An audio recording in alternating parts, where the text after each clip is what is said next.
People, deluded. I'm back again. I thought Kenny was doing this. I thought he was doing it, but I'm back. All that.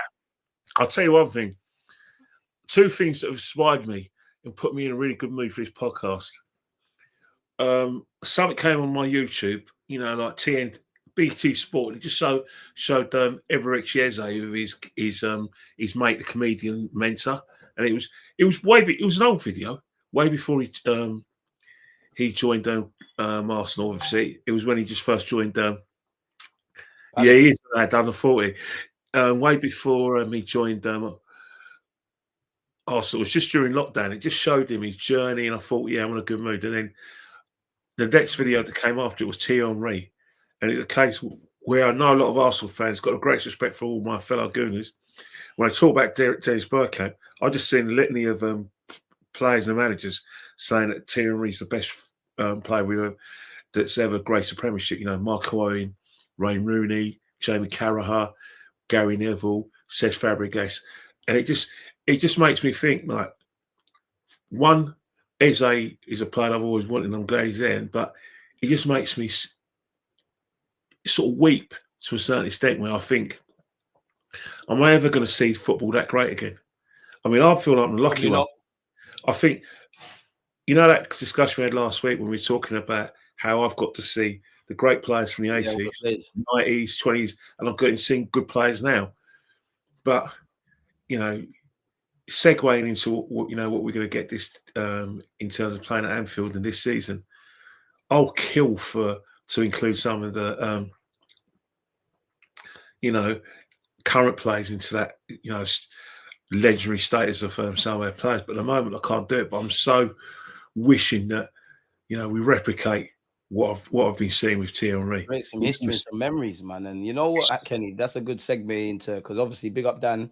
I saw your stream where Dan, DJB, big him up, all of you lot were there. And you made a great point, and something I echoed in that, there's refereeing decisions and people to a degree are a bit disingenuous about Arsenal. But at the end of the day, we're at that point now. They'll still talk, but to shut them up is to just win shit now. Like I think he was preaching, man. Like if I can remember the minute, I'll go back to it. But yeah, man, like that just triggered the memory I had yesterday. So yeah, you're right. It's the only way, because you think about it, you think about it into sort of like the late 90s and the early 21st century.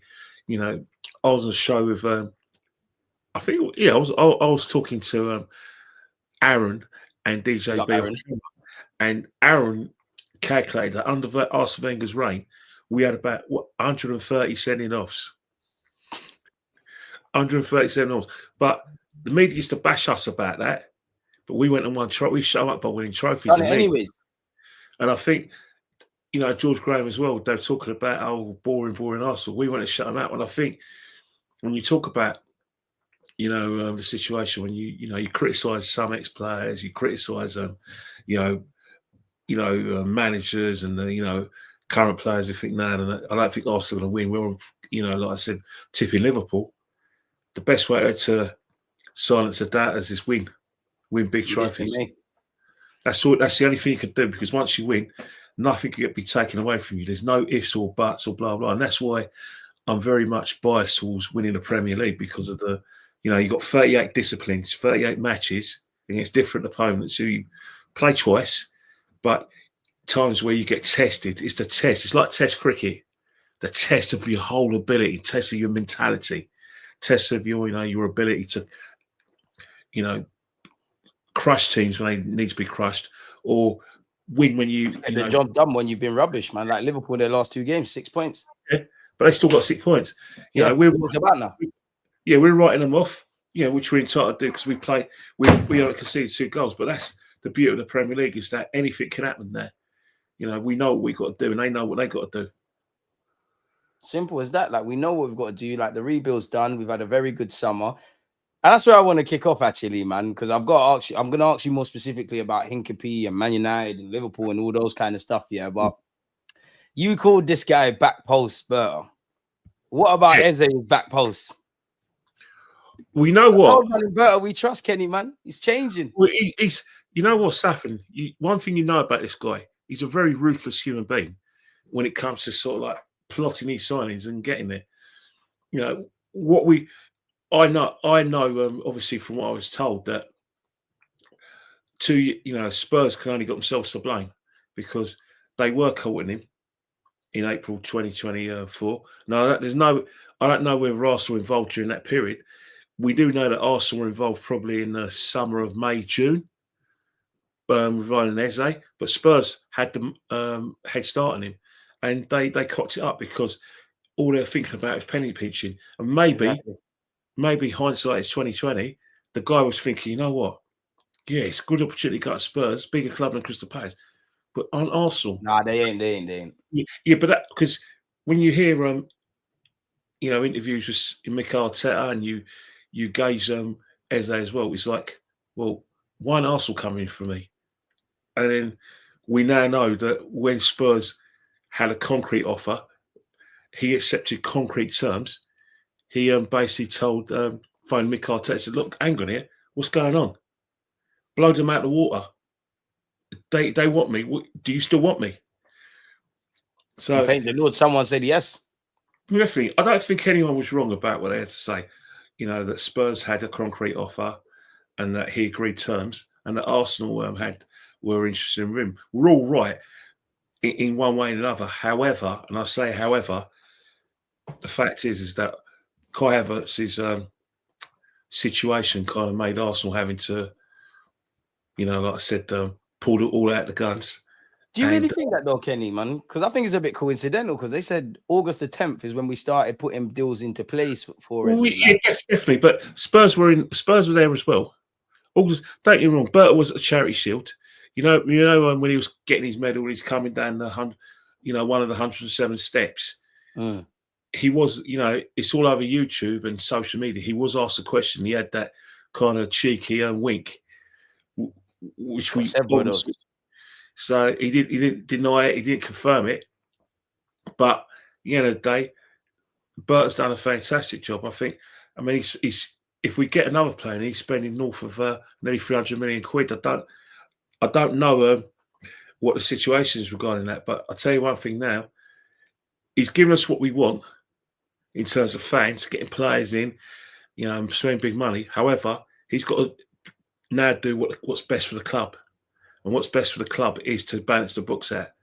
We don't want to hear that because at the end of the day, all we're interested in is improving the team, getting better results and winning trophies. But as a business, we saw 2 years ago when we spent big money, the season afterwards, we had to get that money back. We didn't spend much money afterwards.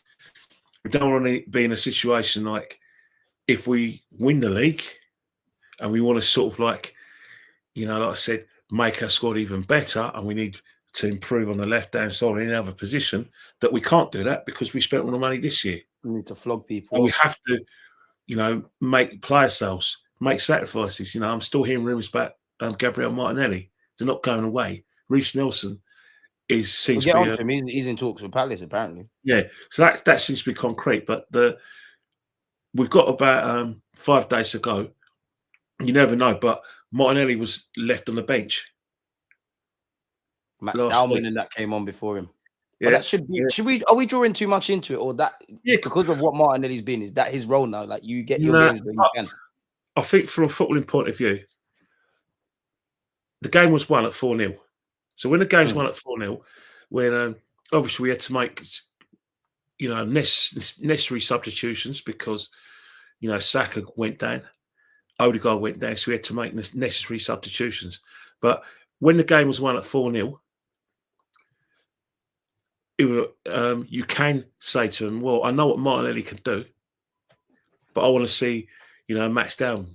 I want to see what he could do, in front of a 60,000 crowd. The crowd want him. I don't need Martinelli in that game. I might need Martinelli at Anfield. I might need Martinelli in a home games that's not in the Forest. It's not a given that because Martinelli didn't come on, he's out of the club. But what it did say is that, it was a great time to say, you know what, Madueke, you did well for me for 63 minutes. Go get an applause, man. The game's won. Let's give this kid a chance. Let's give him at least half an hour to show what he could do, where it's not a competitive game. Say it was 0-0. Different story. And Leeds camps the goal line. We may not have brought on Max Dalman. We're going for the Martinellis and the Trossards and them kind of ones. So that it's one of those things where you didn't really need Martinelli on Saturday. So what did you make of Dalman? Because some are saying, well, Hooks and D you've been shared a panel with before. They're saying start him against Liverpool. No, I think they're being presumptuous. And the reason I'm saying presumptuous is because for two things as well. The first point I meant, the game was done at 4-0. He wasn't. Go out and have fun, Max. He's just going to have some fun. You know the situation when you play football. If you're playing a team where they're 3 or 4 down, they're not thinking about getting 4 goals. They're thinking about damage limitation and about the next game. Yeah, right. They've mentally checked out at that point. Yeah, Leeds weren't thinking, winning that game. I think, you know what, let's not get embarrassed here because we got a game. We got the Carabao Cup game against Sheffield Wednesday. Plus, we've got a game lost as well. Damn, which they lost. Yeah, and we've got a game next week. We don't want morale to get really low when we start the season. So, what we're going to do is that we're not going to put everything in because we're not going to win.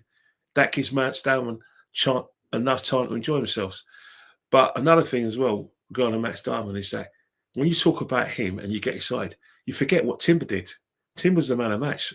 You forget about Madueke, the fact that he was competent on the left, but when he went on the right hand side, you saw what he can do. Inspired off that right, man. Yeah, he's not a Saka. No, he's not on his level, but he can give us something on the right hand side. That gets lost in translation. Timber's performance gets lost in translation, and then Calafiori. Yeah, Calafiori as well. Even the last 2 games, really, from him. Gyökeres gets lost in translation as well. He scored his first. He doesn't hear. Don't hear. He scored his first goal at the Emirates. Gets a penalty. He's off the mark. The pressure is off him because he's off the mark. These are the games where he's expected to smash teams who are relegation fodder. In my opinion, he's done it. The albatross is off his back. We're not talking about that. We're talking about Matt Dalman. Because in our minds, he's a local boy made good. He's 15. He's doing something extraordinary. And then 2 days later, someone who's not much older than him scores a winner against St James's Park. So brings you back down to earth, doesn't it? Kids are crazy, isn't it? What they're doing at 15, 16, man. They got a talented player. Do you know what? Before I forget, Kenny, I do want to ask you this because, again, piggybacking off of what you just said, there is a lot of players who get lost in translation. I think Saliba looked a bit shaky against Man United. I know it's a different kind of beast, but he was kind of back to his best. Raya didn't have much to do, but he made a big save. You made a great point about Timber. I mentioned Calafiori. You mentioned Madueke. Wanyeri, though, because I actually feel Wanyeri's become a bit of a forgotten man, especially with what Max Dalman's doing. Eze, 100%. He looked good off the bench, man. 100%. Let's not forget he signed a contract for 5 years. The crowd would like Max Dalman. We think eventually that there's 2 positions he can play, where Martin plays and where Bukayo plays.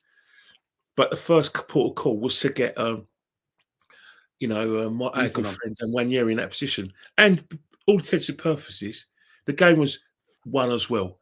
All right, he came on when. Oh, that's harsh, Kenny, man. No. I'm not taking him down because I thought he did really, really well. But when you think about building up confidence, and you want to build up confidence, you want a player to have an easy game against a compliant position.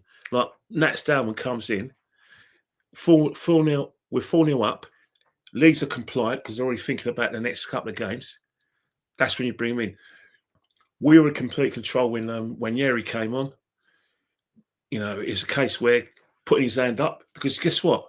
We got Eze now, so he's got to put his hand up. You got to show the manager it doesn't matter about my age, I'm here. Exactly. So it's one of those things where you want to beat Leeds. You don't really want it in a case where we got a Baxter goal against a Man City or Liverpool, where you bring him into that environment and you think, no, we need a bit more experience there. They're going to make mistakes. Young players make mistakes. They're not going to be in the right areas because that's what young players do. In City, because of their experience, or Liverpool or Chelsea, we go, we'll target them guys. Well, Leeds ain't going to do that. Just all men's to the pump, two banks of 4. Let's just be rigid and compact as we kind of can. Even that though, Kenny, as well. On the Leeds game, I want to ask you something, because obviously we won 5-0. Mm-hmm.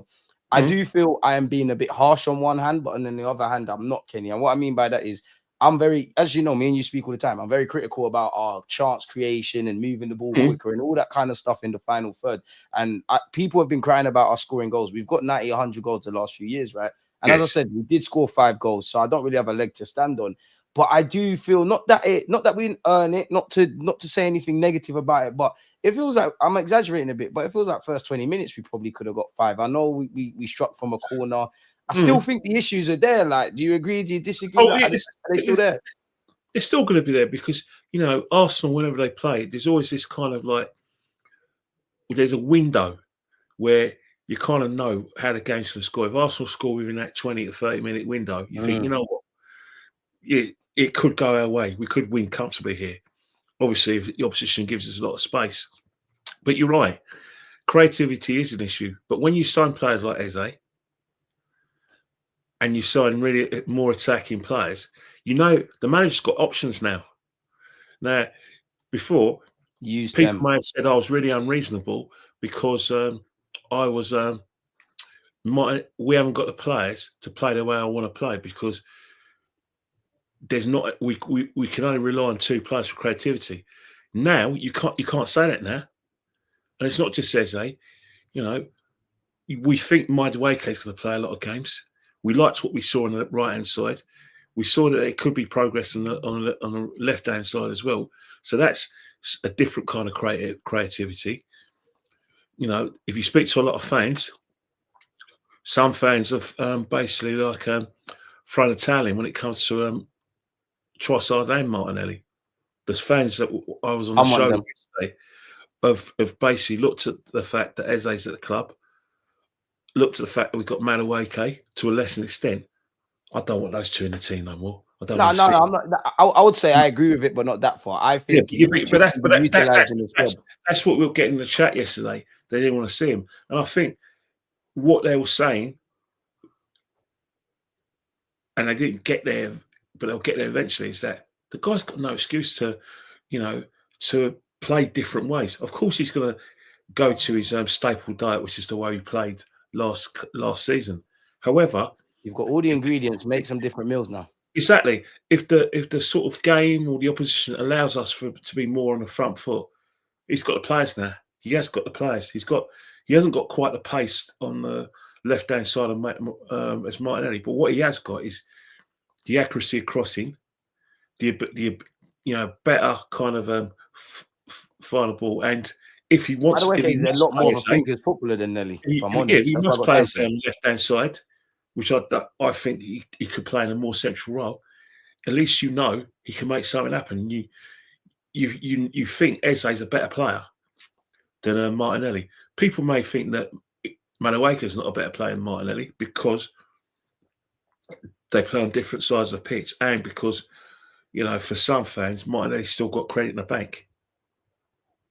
He has with me, but it's not that thing with you now. Like, you're just a squad. You're literally a squad player, and that's actually one thing I like about our summer. In that, I feel this is, and kind of what you said about Arteta. For me, this is like people can be put in roles. I know it gets a bit blurred. Like someone like Miles Lewis-Skelly and Wanyeri, they were on the peripheral things. They ended up being at one point with Wanyeri, more so Miles Lewis-Skelly, first names on the team sheet. So if you get your chance and take it, I'm not saying you shouldn't play, but I do think we've done these things where we take players that should be on the peripheral, players that are squad players, and we try and make them first team regulars, and then we're kind of shocked. Like, I definitely feel you will see a better Trossard, Martinelli, and Madueke with the attackers we've got. That's not me saying they're going to get 10 goals, 10 assists. It's just, like you said, Martinelli was on the bench. Whether he should have come on or not, for me, that's your thing. If we're playing Liverpool and we need you to track back, that's your thing now. Like, at least for a year, we can utilize you in these kind of roles.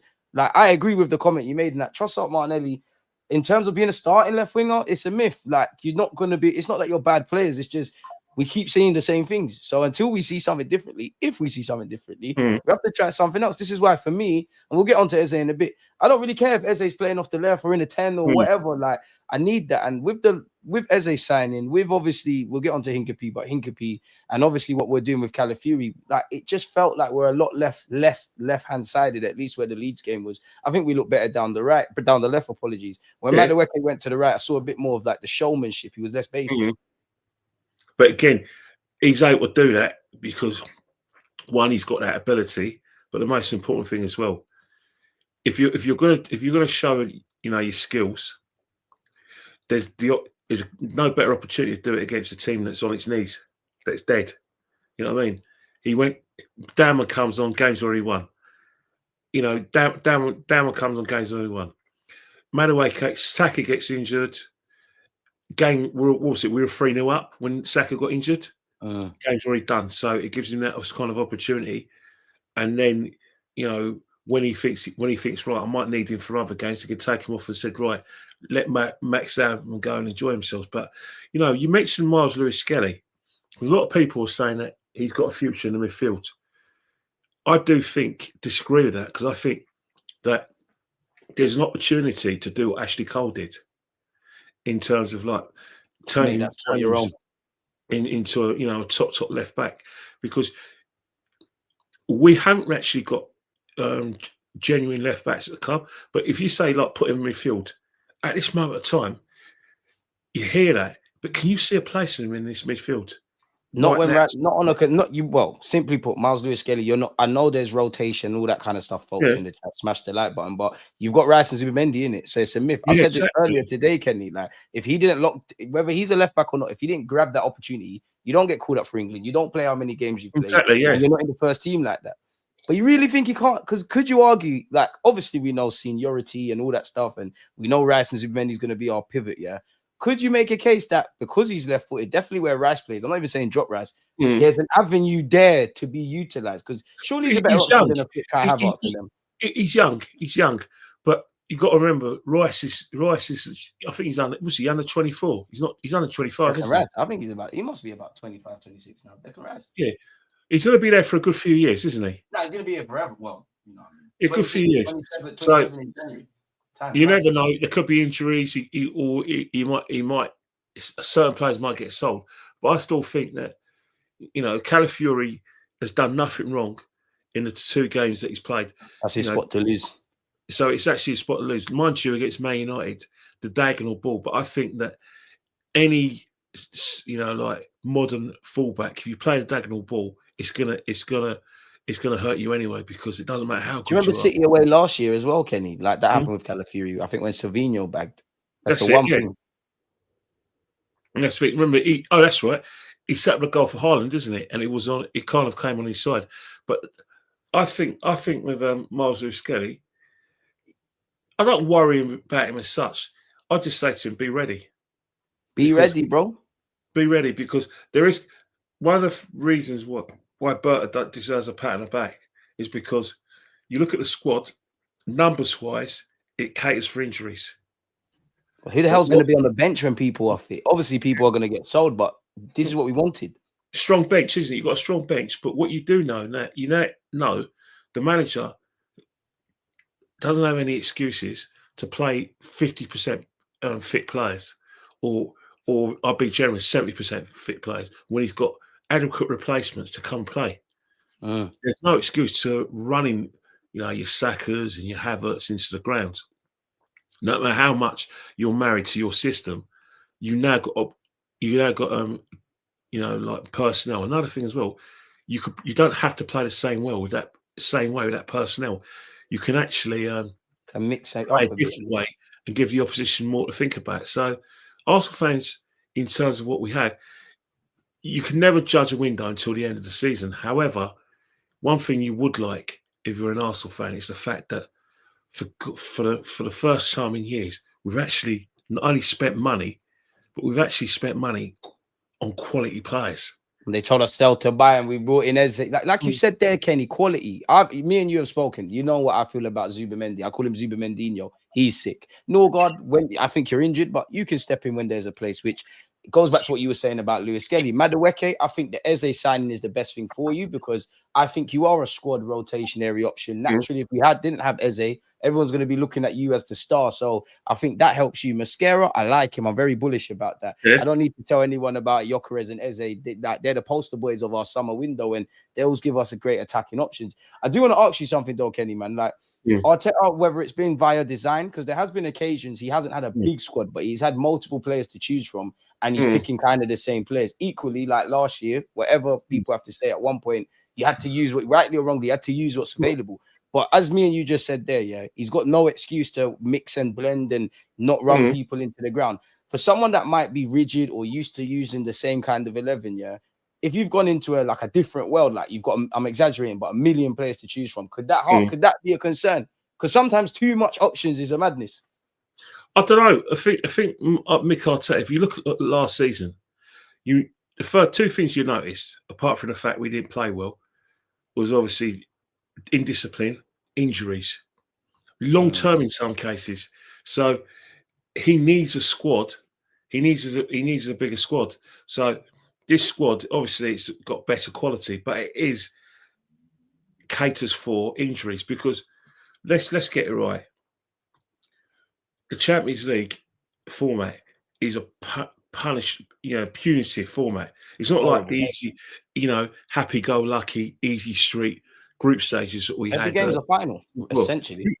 If you look at, I've just looked at a stat, like I said, a stat, and it basically states that Arsenal's first two opponents in pot one could be anything from Bayern Munich, Barcelona, Internazionale, Real Madrid, Dortmund. That's the clubs that I can remember. But there's other clubs as well. PSG, Madrid, Munich, Inter, Dortmund, Barcelona. Exactly. Yeah. So all those clubs in pot. So you now know that we're not going to play these teams twice, but we now know if we played them away from home at the Emirates, they're hard games. There's none of this. Oh, we're playing a second or 30. Dortmund away is nasty. And the teams in the pot two, they're going to be hard as well. So it's a case where every game's got something on it because you have to finish in the top 8 in order to avoid going to the playoffs. In order to get which is more games and more taxing on the squad. Yeah, definitely. And you want to get home ties in the last 16 quarterfinals and the semi-finals. I think they've changed the rule to the extent that the team that finishes in the last top 8, they get the second leg at home. For instance, if Arsenal gets to quarterfinals, rather than play away at Real Madrid, they'll play at home against Real Madrid, touch wood. And then if they get to the semi-finals, their second legs will be at home to PSG. We're definitely getting Madrid next season. So it's one of those things where those games have got intensity, and then you've got the Carabao Cup where you don't know who you're going to get. And last season, because of the format, and there's 8 games now, not 6. So it was a case of playing a game every 3 to 4 days. That club, we couldn't cope with that. But now we've got 2 a week, 3 in 10 days, and we've got more numbers. There's no excuses for Mick Arteta to rotate, and he doesn't have to rotate. He can rotate for choice. It's up to him. But just be cute and clever with it. What's that? Just be cute and clever with it, because I don't know how anyone else thinks about this year, but I do think fans, they don't have the very balance they're asking from. Like, you can't ask for us to be consistent, be competitive, win every game, say every game's cup final and things of that, and then want everyone to get a chance, but everyone gets rested, but everyone gets rotated. That's why I agree with what you're saying. Sometimes, make your whole shell changes. Sometimes Saka might have to come off for when he is fit. He comes off in 60 minutes. You save a half an hour here, 10 minutes here, 20 there. What I think goes over people's heads is actually our centre halves. Like, that's where I'm looking at Arteta, because we 7-1 up against PSV. You still got them out there. Yeah, but look at the fact. I think the guy from Ecuadorian in Cape. Another one, left-sided centre back, left back. Yeah, let's not forget. Provided it happens. Three of the long-term injuries we've had, the serious injuries, were all grade 3 tears on 3 players. So is this any coincidence we're seeing what we're seeing now? And both of them have got secondary injuries. I think that by buying what's his name? What's our friend's name? Which one? What position? Pepe. That's covered. As much as everyone says he's a left back, he's played most of his games at centre half. That's covered for Gabriel, because we don't know the situation with Gabriel. On top of Calafiori being here. Yeah, because we don't. Hopefully, he doesn't get a secondary injury, but he's come from a serious injury. He's trained his nuts off. He's played 2 intense games. They wrapped him in cotton wool in pre-season, clearly. Yeah, they did. And Timber as well. As of next month, he's going to be playing from September up until January, end of January. And life gets real. Possibility he's playing every 3 to 4 days. So by getting Cape in, That's cover, and you never know what happens in football. Who knows what happened? And at Arsenal tax, you know, there's yellows and reds and all of these kind of But things. you know, things. Go on. You think about it, we don't know the situation. Saliba signed a new contract yet. No, not to my knowledge. Some on social media say he signed one and they're waiting for an announcement. Yeah. I'll believe it when I see him holding shirts. I'm just a fan. Yeah, don't get me wrong. There's not to be alarmed about, but you've got to prepare for tomorrow because at the end of the day, I still believe that. Well, Trent Alexander-Arnold just showed me that how much you win with your club. If your ambition is to play for Real Madrid, then you're gonna keep it moving. Then what will happen is that when the move does come, you are going to push for it. The same for him for Saliba. We don't know what the situation, what he's thinking, but you have to assume that Real Madrid might come calling. If you were Saliba, would you have signed a new deal by now? I'll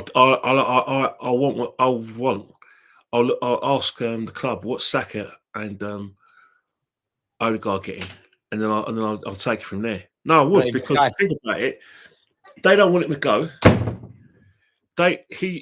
He's been told he's one of the best defenders in Europe. He's been told he's world class. He's going to want world class salary, as he should.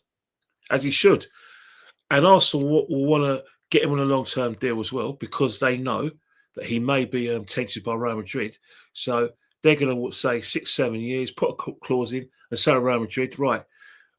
If he does leave us to join Real Madrid, you're going to have to pay the world record fee for a defender.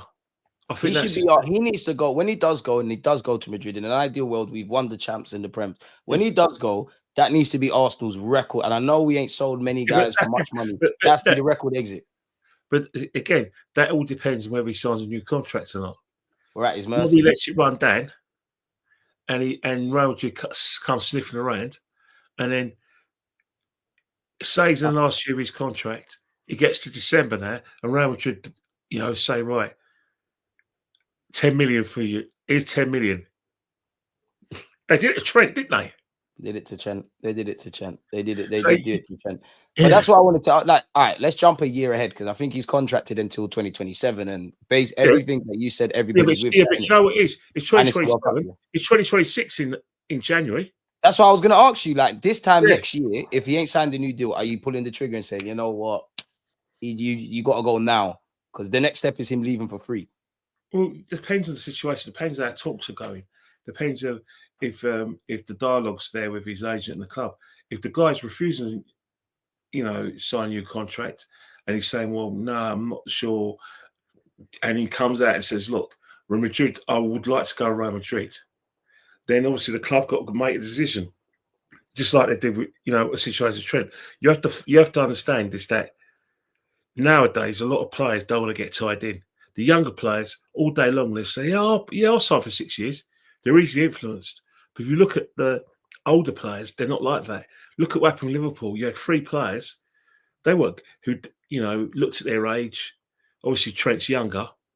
They let their contracts run down to the last minute, and then they basically went up to Liverpool, or 2 of them did, and said, look, pay me what I'm worth. This is the last contract I need. Pay what I'm worth. And Liverpool paid Salah. They paid Virgil van Dijk what they wanted. Trent was never going to sign a new contract. Didn't care how much money you offered him. He was already going to Real Madrid.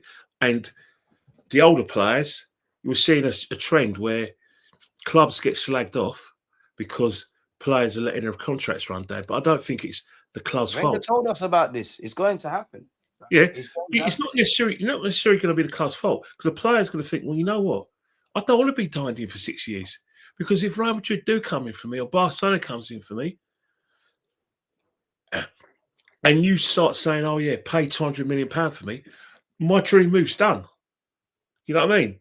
And when you look at Saka and Saliba, have you noticed, like, every year or 18 months, I think personally, away from being an Arsenal fan, their agents are playing a blinder, because it was just the other day that Saka, Saliba signed new deals. Like, they're always when you sign them 3 to 4 year deals, you're always 12 to 18 months away from renegotiating terms. And when you're doing what them lot are doing, it makes sense. Let's have it right. You're useful at a club until you're useless, because you could stay for the rest of your career, win stuff, or maybe win stuff at Arsenal. You get to 32, you want a 3-year deal or a 2-year deal. The club don't want to give it to you. You get testimonial and fuck off. So I always advocate players do what you want to do, even if it burns me as an Arsenal fan, because there's no romance in it. All of this is transactional. Once we get beyond, you know what? Please. You know what, to be honest, as from our point of view, you played a game. I've been involved in the game as well. Play a lot. I'm a little young, older than you, so I played in the dark ages. I think players now would be absolute morons, especially if you're to sign 6 or 7 year contracts, especially if you're a top player. Because if you continue on that sort of trajectory, you're going to be in a situation like you are with Isak. Isak signed a 6 or 7 a long-term contract. He got tapped up in the League Cup final. Now we know this. We're not fools. We know that when he put in that performance in the League Cup final, Liverpool tapped him up by then. Because the reason why we know that is because the rumours about him going to Liverpool started. They didn't just run away; they sprinted away with it. And what was happening? Isak told Newcastle in the season he's looking to leave. Newcastle were now saying, "Well, hang on here, I've got you on this long-term contract." So Newcastle put a valuation on him. His dream move to Liverpool could be screwed because Liverpool went, "What? £150 million, £160 million for you?" That's why. After they just shelled out for however many players as well. If you're a top player, sometimes you have to use your brains and think, you know what? If your ambition is to stay in a club for the rest of your life, sign a 6-year contract. But if you're one of those nomadic footballers, don't sign it. Facts. Like, I can't disagree with that. And that's why people need to realize that football isn't transactional. Obviously, like, I want to ask you as well, before I get into the super chat.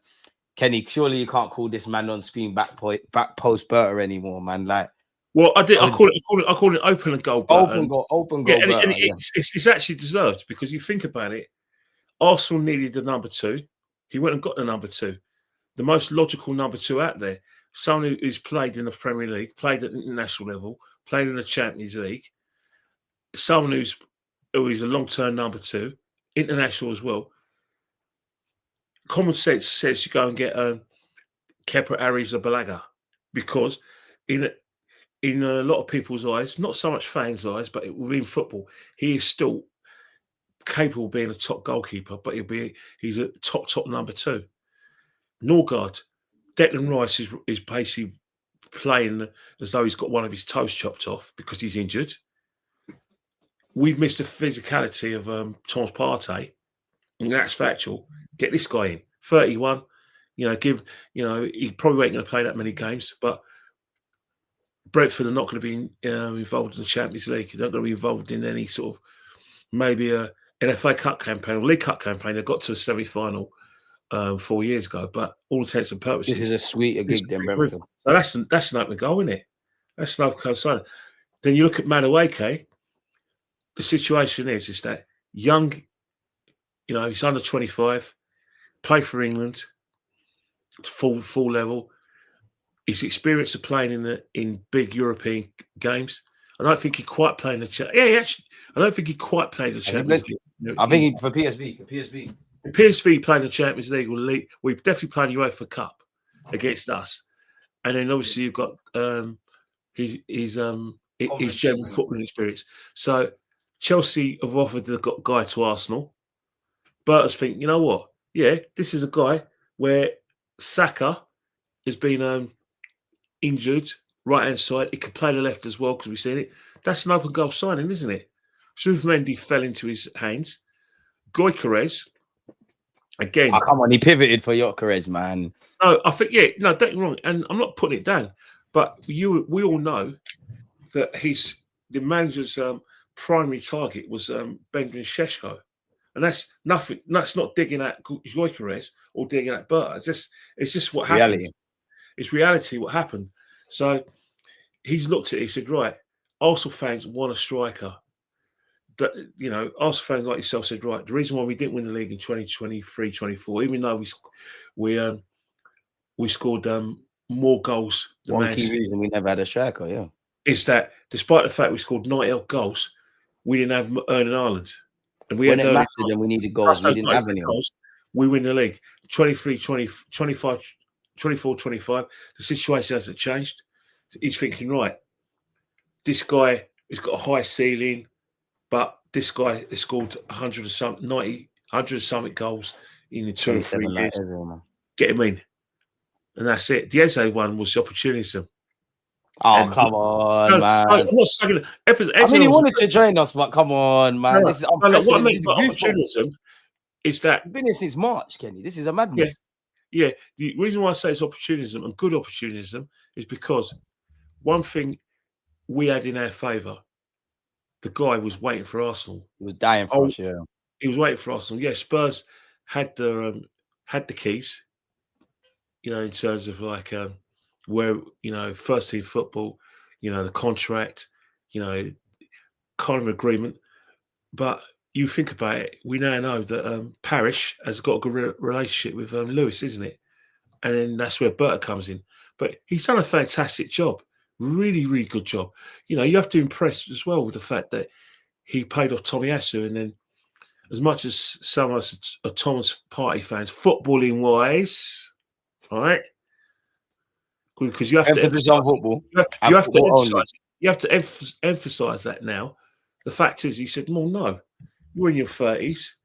Why are we giving you 200 grand when we can go for a younger player? He said no. Just like he said no to him when he wanted the pay rise at Madrid. So it's one of those things where he has made the tough decisions. He's now got to do the other side where he's going to have to tell the manager, look, you're one of your first team is going to have to go. Which is going to be the case, man, because obviously, like, going back to what we said about depth, in the ideal world, the only conversations I want to have about depth is what we were saying initially, right? In that nobody's safe. Everyone's got to fight for their place. Who's going to be on the bench? Arteta, can you pivot? Ideally, but you got to remember. No, but then the other side of it, Kenny, is like I was saying, is that the reason there's depth is, unfortunately, there is going to be injuries. And again, kind of what you said, you look at Ben White, you look at Timber, you look at Magalhaes, Havertz, who's injured now, Saka, and maybe to a degree Odegaard. These men are coming back from big injuries. So is it any surprise Kai's got injured? And it wasn't anything to do with the United game. The manager said it was a load thing. Saka, it doesn't surprise me with another hamstring knot. So we've got to be able to absorb this. How good are we when we have hardly anyone available? Which is why I'm happy with the amount of numbers. Yeah, we're happy. Everyone's happy, but you've got to remember one thing, right? Managers, whether we like it or not, even though whether they got a big squad or a small squad, they still have their preferred personnel. 100 million%. It will take like a. Don't buy all this tier 1 stuff and all that crap. Yeah, for instance, we may have all this depth, but Mikel's preferred personnel could still be Odegaard in the middle. It could be Odegaard in the middle. It could be on the left-hand side. He may look elsewhere. I'm talking about the reason why I'm targeting Odegaard is because his form last year was below its best. You got one year and Eze in the mix now. I'll argue that the player that we should sign, Eze, although we've seen him his starting position at Crystal Palace on the left-hand side, that's not where he stayed. Although Arsenal fans want him on the left-hand side because they said, right, even if he's the left-hand side, he's still going to be able to be creative from a sort of like inside left. Yeah, position. Man, they can do that. I'll take a switch up the tactics, man. Yeah, but my argument is they're forgetting that they know Mikel Arteta. We've seen Arsenal without the ball. Now, don't get me wrong. They're saying, oh, yeah, at Crystal Palace, yeah, they're always on the back foot against better teams. I get that. But when you watch Crystal Palace, especially those big teams against the big teams, he was always the guy who had that, who could do something out of nothing to win those games, where Crystal Palace, on their day, they could win the games. Now, at Arsenal, if he plays down the left-hand side, he's going to have to be part of that low block, where coming down the left-hand side, we can't have overloads. Now, I'm not too funny. Do you want Eze to do that kind of thing? Obviously, he's a total footballer. He'll do it. You're going to have to do some of that, but you want not just him. You want all of our attackers in further forward positions. Would you buy Eze for that. Of course, I don't think he did. He's going to have to do a bit of it, but no, we're not buying him for that. I still think that, you know, That's why I think Martinelli starts against I'm Liverpool. not disrespecting Odegaard at all. What I'm trying to say is that whether we like it or not, the manager's got a decision to make when it comes to buying his player, because you can't say, oh, he can stay on the bench because he's match fit. Well, no, he ain't. He is match fit. He played in the Community He's Shield. had a good pre-season. The first game at Chelsea. And so he is fit. So he can go straight in the team. That's why I say the manager's got a decision to make. And what I'm trying to say, I'm not putting anyone down or disregarding for the sake of it, but left, you know, our front three, the guys who play on the outside of the front three have to be protectors when we don't have the ball. They have to, because you know what happens at Arsenal. We have a sort of one of Arsenal's, the 11th commandment in the Bible, which Arsenal just kind of created since Arteta went to the club. The 11th commandment is, thou shalt not overload. Thou shalt not hit us on the counter-attack. Now, reason why he doesn't want overloads is because he wants his front three, his inside forwards, his inverted wingers, to be protectors when we don't have the ball. That's why, again, Kenny, that's why I think Martinelli starts against Liverpool. For that very reason. People can say what they want about Martinelli, and you are in a very dark space when you talk about a winger, inside forward, whatever, and what he does defensively. But there is an element of that. I wanted to ask you as well. Obviously, we'll get into Saka and Havertz's injuries and what it means. But at this moment in time, there is no Kai Havertz. There is no Bukayo Saka. We don't. You know what? I think Odegaard will be there, but it's touch and go. Talking to Kai Havertz, regardless what you think of him, I'm gutted. We need him for Anfield. It's a big loss. The reason why it's a big loss is because you know you've got the gun striker, the striker that most of the fans wanted. But one thing about Kai Havertz is that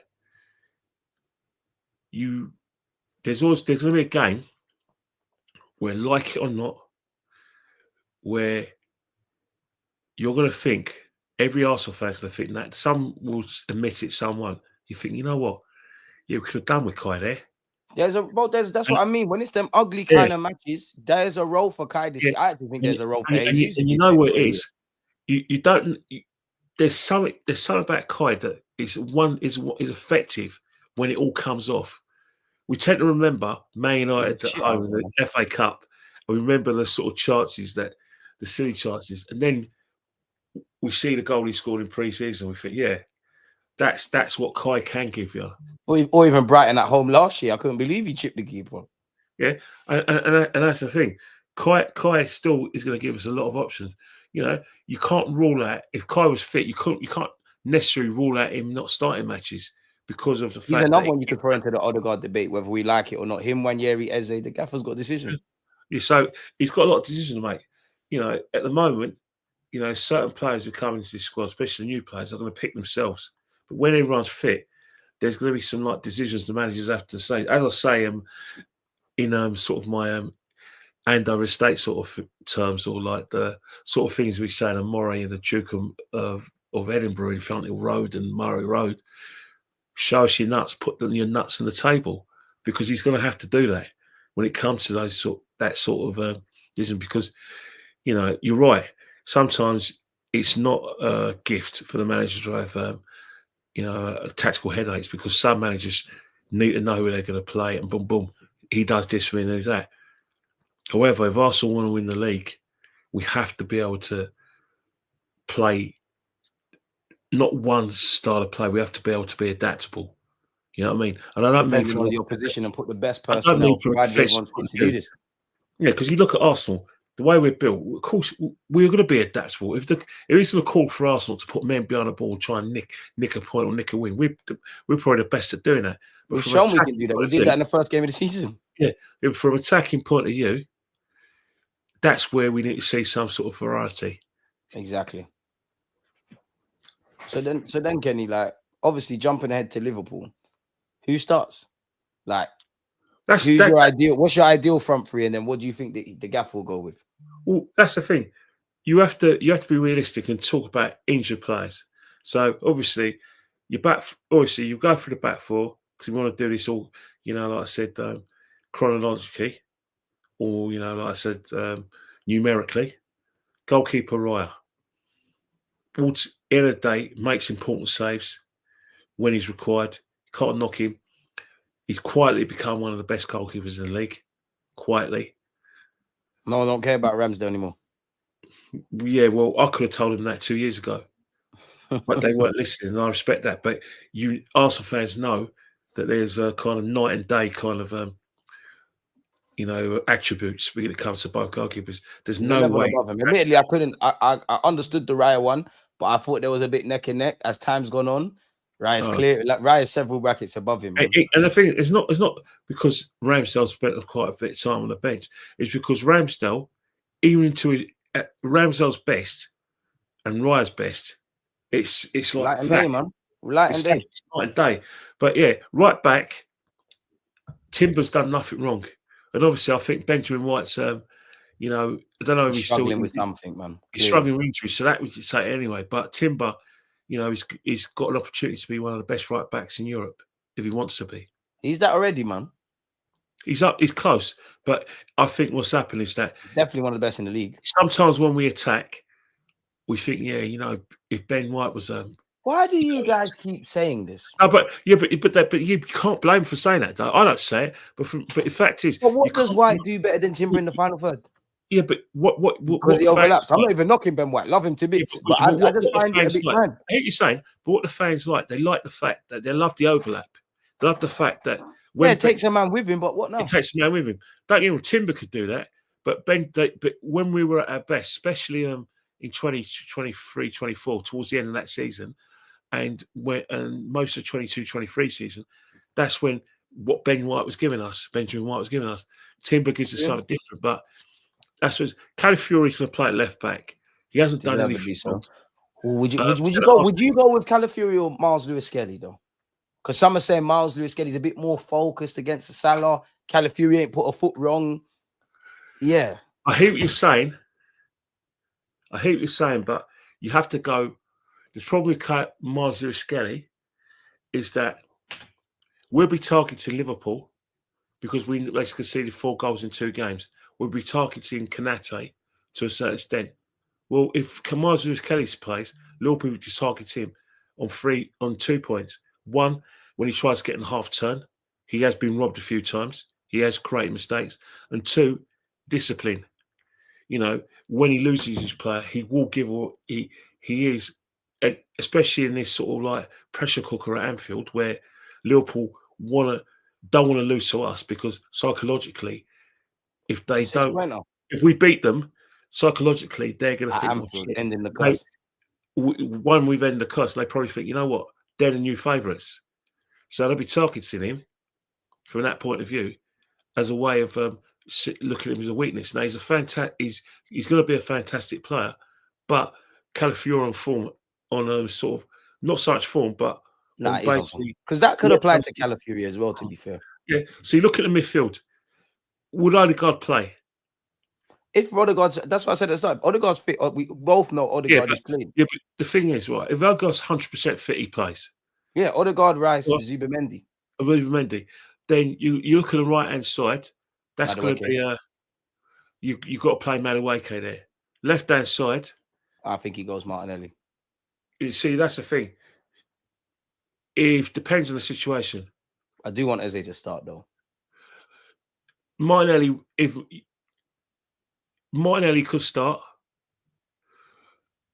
Eze could start, and Trossard could start. Because remember, Trossard was one of the was like came before that. However, I don't see Trossard starting though. I must say. The problem with Martinelli is he will give Szoboszlai something to think about because of his pace. But Szoboszlai's we're matching for pace. When it comes to sort of getting him behind Liverpool's back 4, they are going to give us chances, but we need to take them. Another thing as well, Martinelli as well. Konate loves a piece of him. If you look at the games we played against, he loves playing. Konate's went. See that crashed into him in it, just everything. Konate says, "You're in this pocket," and I'm not. And he sipped him up. But that's why I get annoyed at Martinelli because you can see what Konate is a good player, obviously, but you can see what he's going to do. That's why if it was up to me, I'm just getting Eze in because a part of me wants to try something. You know, if Odegaard's playing, then at least for this game, I'll risk it with Eze and Calafiori because we haven't seen that before. Slot ain't seen that before. Yeah, If I had exactly. to make an educated guess, I think he is going to go with Martinelli because they're down there. I only but- see Eze starting if Odegaard's not Yeah, fit. but you know what? Arteta's proved us wrong, isn't he? Before I Many didn't a time. think The club have proved us wrong this summer where incomings are concerned. I think Arteta will start Eze. You may think that from a man, he's tactical point of ready. view. I think you may think from a tactical point of view that he'll go for Martinelli because of the fact that he can do that and that, and it's against Liverpool. But I didn't think that Gyökeres was fully fit against Old Trafford for the Old Trafford game. But he played him. He didn't exactly do much, but he got another legs, you know, Got more minutes in the legs. And I think that he may look at the Liverpool game and think, right, I'm going to get Eze in because the only way he's going to learn how we play is to get him in that cauldron. We've spent £60-something million on him. Yeah, he's probably not a left winger. He's probably not a left winger, but you know what? I'll get him in, and then I'll give him about 60 or 70 minutes, and I'll say, right, Madueke, you come on. No, not Madueke. I'll probably say, yeah, Trossard and Martinelli, you come on. So it's one of those things where I think he will play Eze. I really do see him playing Eze because Mikel Arteta was one of those players. Strike some fear into the Liverpool players. Not that they're scared of Eze or Arsenal, but naturally, if you're playing a great attacker, you're thinking, "Oh, what about potentially?" I don't really believe this, but Odegaard's one thing. But if he's somewhat fit, he's going to start. What about maybe, for argument's sake, Kenny, dropping out Rice or Zubamendi, and you get Eze in that way, and you know he can still do his thing with Martinelli or whatever. The thing is, right, is that dangerous. It depends on the situation. If Liverpool are playing McAllister, Gravenberch, and Soboslai comes out midfield, yeah, we need Rice and Bradley on the right hand side. You're going to need Rice because McAllister on the ball, the physicality of Gravenberch, and the pace of Soboslai. So you're going to need, because the other day, you're going to need to protect Zubamendi. Because Zubamendi's got to be that guy. It's going to be a culture shock for him, man. He can cope with it, but yeah. Yeah, Zubamendi's going to be the brain of our side, do you know what I mean? In order to keep it ticking over, quieten down the Anfield crowd, and you know, get us on the front foot when needs be. Come and take the ball from the, you know, like the defenders. He's going to need a bit of protection in order to, you know, be able to play his way. So you've got to play Declan Rice.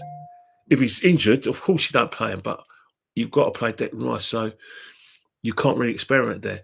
The question is, if Odegaard's not fit, then obviously you could play Madueke. So not Madueke, sorry, get it wrong. Sorry, apologise. You may play. You can't keep up now. You may play. Well, both of them are Ebo. So you know, both of them are Ebo. One's from Anambra State, and the other one's from Imo State, judging by their names. So yeah, and both of them have got distinctive hairstyles. I'm doing it again. We all look the same sort of crap.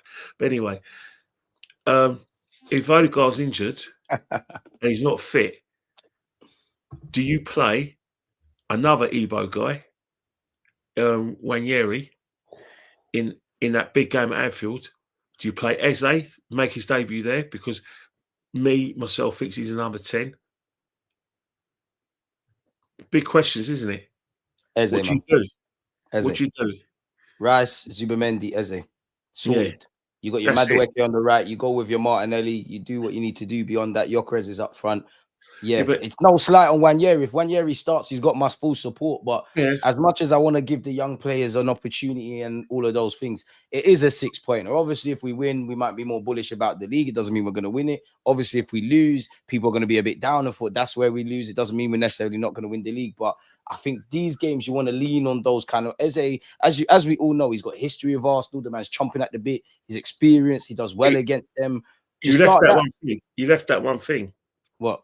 Eze's won and scored a winner against it. Eze scored a winner at Anfield, of course, yeah. April 24. So and you always speak about magic and stardust. Mind you, look what happened. They beat Liverpool at Anfield. Look what happened when we played Villa a few hours later. Villa beat us. You like that one, don't you? Yeah, man, it's tough. Exactly what happened. That's exactly what happened. Then you know, Man City went and cleaned up, but it's an interesting problem we have to have. But the arguments we had on need Marino on that bench as well. Yeah, arguments we had yesterday on the Arsenal Roundabout is like a majority of fans on the panel wanted think that Eze is going to be nailed on playing on the left. They don't think he's going to be restricted. They think that he's going to be able to sort of like play into the sort of number 10 position from. I believe a bit of both sides. You know, I believe half and half. Some of them, I think, were saying, "Well, we can't drop Odegaard because the manager won't drop him." But it's one of the things where I don't know. The player knows best, and I suppose the manager's got to make a decision. But I don't know. There's going to be a situation where if Odegaard's off form or he's struggling with injury, a decision has to be dropped. Yeah, but and that's the thing. A decision has to be made. But I say, and the ruthless side of me states, if you want to move the wheel tactically, there's nothing wrong with looking at an alternative to Odegaard in Eze. It's a different tool, so maybe you get different results. Let's not forget, and we're talking facts here.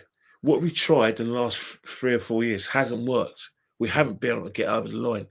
The personnel, as well as they've played intermittently over the few years, we've been so close yet so far. We've fallen short. We weren't really in a tight race last season, but in 23 and 24 we fell short of the City because they had more match winners than us. They Erling Haaland, who basically more than repaid the money they spent on him, and a much deeper squad. Mm-hmm. You know what I mean?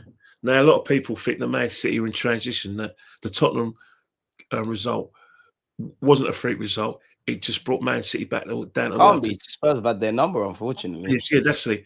But in all intents and purposes, you know, if you want to sort of like challenge for the league and run away with it, you know, you might as well, like I said, have the kind of tools at Man City's disposal. Like I saw the game against Spurs, and I won't lie, DG. If you take away the first 25 minutes, Spurs were comfortable.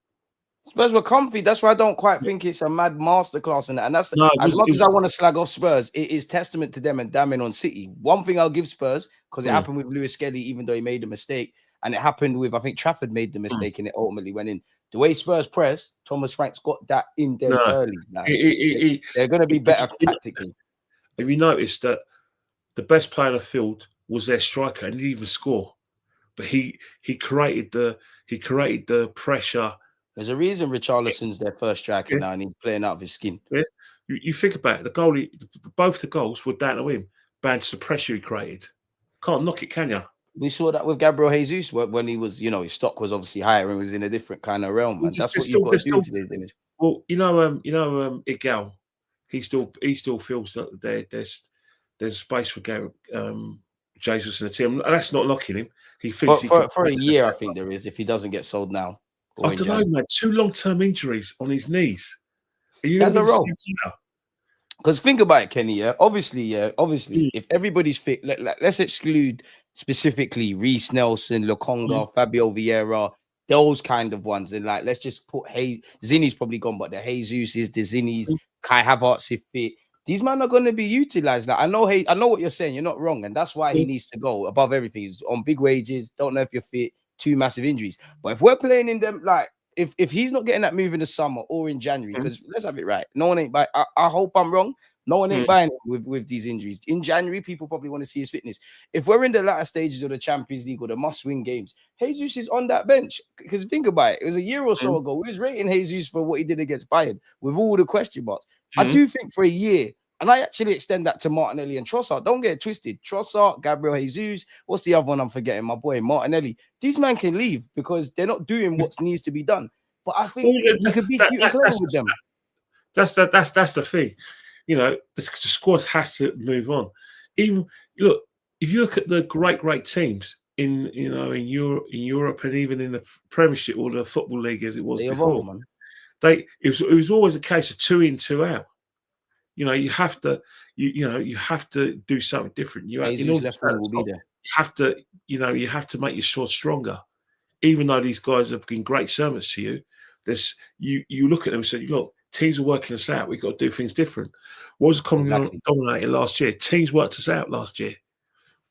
Some teams weren't good enough to punish us, but there were teams who were good enough to punish us. And for us, punishing us was taking points of us, getting a draw, and that was catastrophic for our title challenge, which never materialised. Exactly. And that's where I'm agreeing with it. But I just feel there's a role where I wouldn't agree there's a role, because as I was saying earlier, like obviously when you hear conversations around depth, it's, oh my God, who's going to play? And, there's pressure for places and, all of those kind of things. Who makes the bench? The other side of the depth is what we need to be mindful of, like where we don't have any players, everything's going wrong. How much of a shock can we absorb? That's why we've got the numbers. We've kind of got the numbers. But then I look at it, if Jesus ain't cutting, obviously, if he's not on the bench, no one ain't paying his wages. So it is what it is. I just don't know if Arteta doesn't believe in Jesus that much, and what him being in the squad but not on the bench, that's 200 odd grand. Zini, that's 200 odd grand. Trossard, that's 100 odd. One of my hot takes and what I'm scared about is, and of course, if we're playing a team that's going to sit back, we might have more attackers on the bench. There might be more defenders on the bench in a certain game, or like more of a balance kind of thing. I just feel if you put a gun to Mikel Arteta's head and we're in the semi-finals with everybody fit kind of now, Jesus is making that bench. My hot take is maybe Miles Lewis-Skelly and Nwaneri, they might be the easiest ones to kind of leave out because they're kind of young and all of those things. And that's before we even factor in Norgard and the rest of them. I don't know. You never know with this manager. But one thing is that I think this manager, last year you see he went on form, didn't he?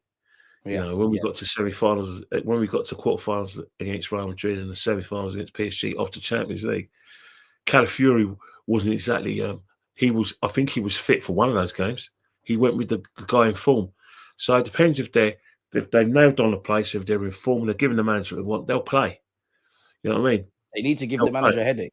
Every player needs to give this manager a positive headache. This is what we do. Well, they're going to get opportunities because, as we said, there's injuries. Take them. You take them. That's what we're going to have to take them. And what's happened is that the guys have been signed for big money. You're at a situation now where, Eze's situation now is that you're at a big club now. We think you'll thrive and you'll make us a lot better, but you have to understand. Kind of one of many now. He needs to forget, realise that he's now one of a litany of good players, and that the standards are going to be, the expectations are going to be a lot higher. Like Palace, you can walk a war at Palace, respectively. Palace weren't expected to win the FA Cup. They won it. Palace were really happy with top 10 if they're lucky. But Arsenal, the performances we saw at Crystal Palace in terms of those games of the FA Cup and certain games in the league. Obviously, there are many situations where he played for Palace where he didn't do anything. At Arsenal, we're expecting him to do everything every game. That's where he needs to adapt, and that's where he needs to make some big decisions. So I've seen a lot of players sign for big money, and some of them haven't really hit the right ground running, and sometimes they just fade away. Like, for instance, Freund Wirtz. Now, you've seen his first two games. Tell me, have you been impressed with him? No. But to be fair, it's his first two games. Man. I know his first two. I'm not slagging him off because I think he's going to be great. Man, you can't be. You can't be. If anyone is that, Hugo Ekitike has been a revelation for him. Yeah, but big game at Anfield, he's going to have to show Slot against us why he was spent that money, because that's what he's been bought for. And a bit like Crystal Palace, it's different, obviously, at Arsenal, but we're looking at you and we kind of believe in you as a talismanic figure, kind of, Eze. Like, apart from Bukayo Saka and Gyökeres, and the jury might be out on Gyökeres, you're probably the one that we're going to rate the most and want to score the most, because, again, me and you have kind of been alluding to it. We all know they're good players and they're not bad and all those things, but no one don't rate Trossard, Martinelli, Jesus. No one don't rate them like that. We just think you're kind of spare tools that could be used across the season. Eze, we're looking at you as kind of the star man. I'm looking at Eze the same way I'm looking at Gyökeres and Saka. In fact, Saka, I'd actually say Saka, Rice, and the centre halves are the ones I'm like, I look at you lot the most. We need to win. You lot got to be serious today. And so you should, because simple reason is that all the players you mentioned, you mentioned the fact we haven't got a striker, we don't score enough goals from that position, and the other criticism is lack of creativity. You know what I mean? And that's where Eze comes into the fold, man. So, sorry, Travis, appreciate you. I've just realized the super chat. Thank you very much for your super chat, my guy. I'll call you Sup, back on a DG, podcast. just On a tuning podcast, in. I'll call you back. It's his girlfriend. Travis has said, "Sup, DG, just tuning in. I'm so happy with the signings, but we need a Liao character to bust up that left wing with the players we have in that position are now below par. Big up, DG, like and subscribe." Travis, appreciate you. Where you at with that, Kenny? Like, obviously, we'll get into Hincapie, and we've indirectly spoke about another defender. Can you see another attacker coming in, or we being a bit too unrealistic and greedy now? You know what? You know what? You can never know. Arsenal have just gone 360. A lot of the things Arsenal, you know, are doing at the moment, I've never seen Arsenal do it for years. But we've broken the mold in so many cases. The last time I saw spending like this was in the 2011-2012 season, where we got pumped by Man United, and then we just started buying better players. We lost at Liverpool. When what was that, like Mertesacker now? And then we just went on a sort of mad one and started signing players on deadline day. I've never seen that kind of activity like that for a long while. But this season, it's kind of broken the mode. I thought we'd get Sesko, we got Gyökeres. I didn't think we'd get Eze. We got Eze. Facts. And then I said on a podcast with yourself and DJB, we need 6 or 7 players in. And you got it. And you know, in the back of my mind, I thought we were only going to get 3 or 4, but we got these 6 or 7 players. So you just don't know. You really don't know with Arsenal. You don't know whether we're going to sell Martinelli, whether we're going to sell Trossard, and you don't know whether Jesus could still go even though he's not fit. You just never know. So I'm at this stage, I'm not ruling out Rodrigo now, because this guy's kind of what the guy's done. He's actually like turned the wheel and basically driven the coach not to this destination that we're kind of used to going. He's basically said, no, right, we're going to go. Instead of us going to, like, you know, Marseille, he's saying, no, we're going to Cannes, you know, more glamorous and everything. And that's what he's done. That's what we trust, man. I don't know whether there was a summit last season where we think, right, we've got to draw a line under it. Enough's enough. We need to win this year, and this is what we've got to do to win. What we've done before isn't working. This player isn't good enough to take us to that level. We've got to go big, big, big. Yes, you want Sesko, but I think, hang on here, we need to win now. We need right now, man. Got 2 27-year-old charismatic figures and a 26-year-old. Yes, they had a great cup final. Let's go for him. And that's what I've seen with these guys. There seems to be like a determination in terms of judging by the money we spent, that, you know what, it's now this season here. It's not long term. A lot of Eze, how old are you? 27. Eze's 27. Gyökeres is 27. Zubamendi's is 26. They're right now. He's not gone for young players for the future. He's gone for right now. And the other ones, to be fair, Hincapie's significantly experienced for a 23-year-old, you know, been involved in a lot of high-pressure things for club and country. You talking about Madueke?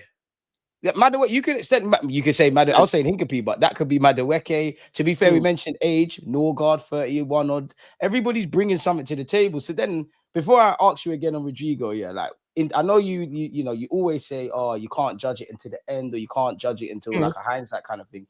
In terms of incomings, though, Kelly, like out of 10. Surely this is 10 out of 10 by our own standards.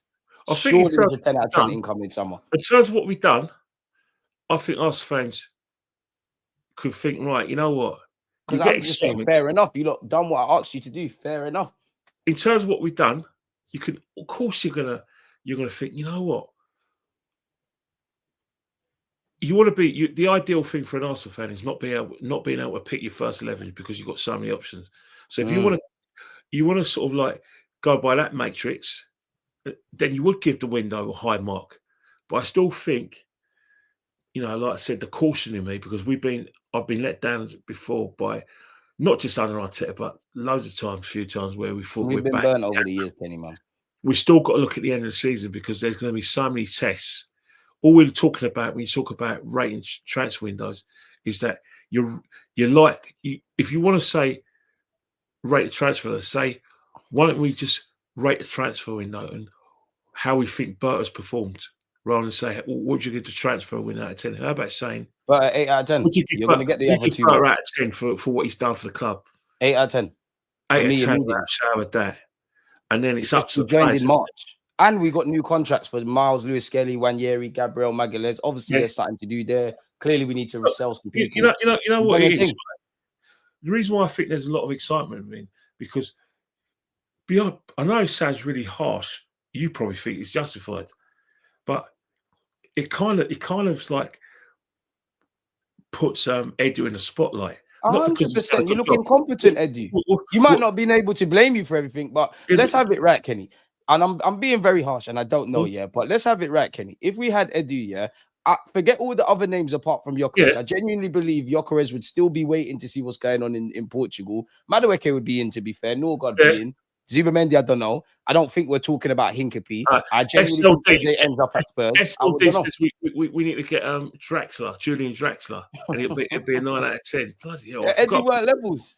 At least we've got someone that kind of meets this halfway. Because this is what I said. This is what I said when we got Edu and Arteta and they started it. I said, I don't necessarily mind a novice manager and experienced sporting director. And the opposite of that, I felt it was quite unique having someone who's new as a sporting director and someone that's new as a manager.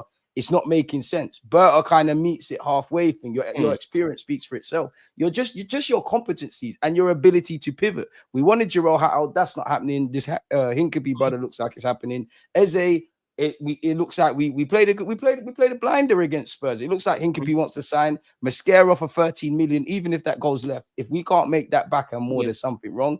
Madueke looks a bit better now with Eze. All right, Arteta, you can do your experience. No guy's not going to be here that long. Zubimendi finally over the line. I'm not necessarily going to give Berta credit for Kepa, but you did your thing. 5 minutes. 5 million. You're right. You're absolutely right, because it just shows you that just in one summer, he's only been here a few months. It makes you think, bloody hell, what the hell was Edu doing? Exactly. How much influence did Edu actually have over, Kroenke, and how much influence did he have over Arteta? Because you think about it, he got Declan Rice in, he got Havertz and everything, but this guy's just kind of thought, he's basically got us a new squad. He's got us dealt with the contracts, because we're used to obviously Saka and Saliba, but we've seen years with our young players like Wanyeri and Miles Lewis Skelly previously. Like, oh my God, are they going to stay or not? He's just handling business. From what you've seen with this guy, I don't know, mate. It's one of those things. I don't know. Mind you, at the end of the day, it's our money anyway. It's club money. But for him to get these deals done, he deserves a lot of credit. No doubt about it, because it's no coincidence since he's come to this club. A lot of the opposition fans are thinking, yeah, maybe it could be Arsenal's year.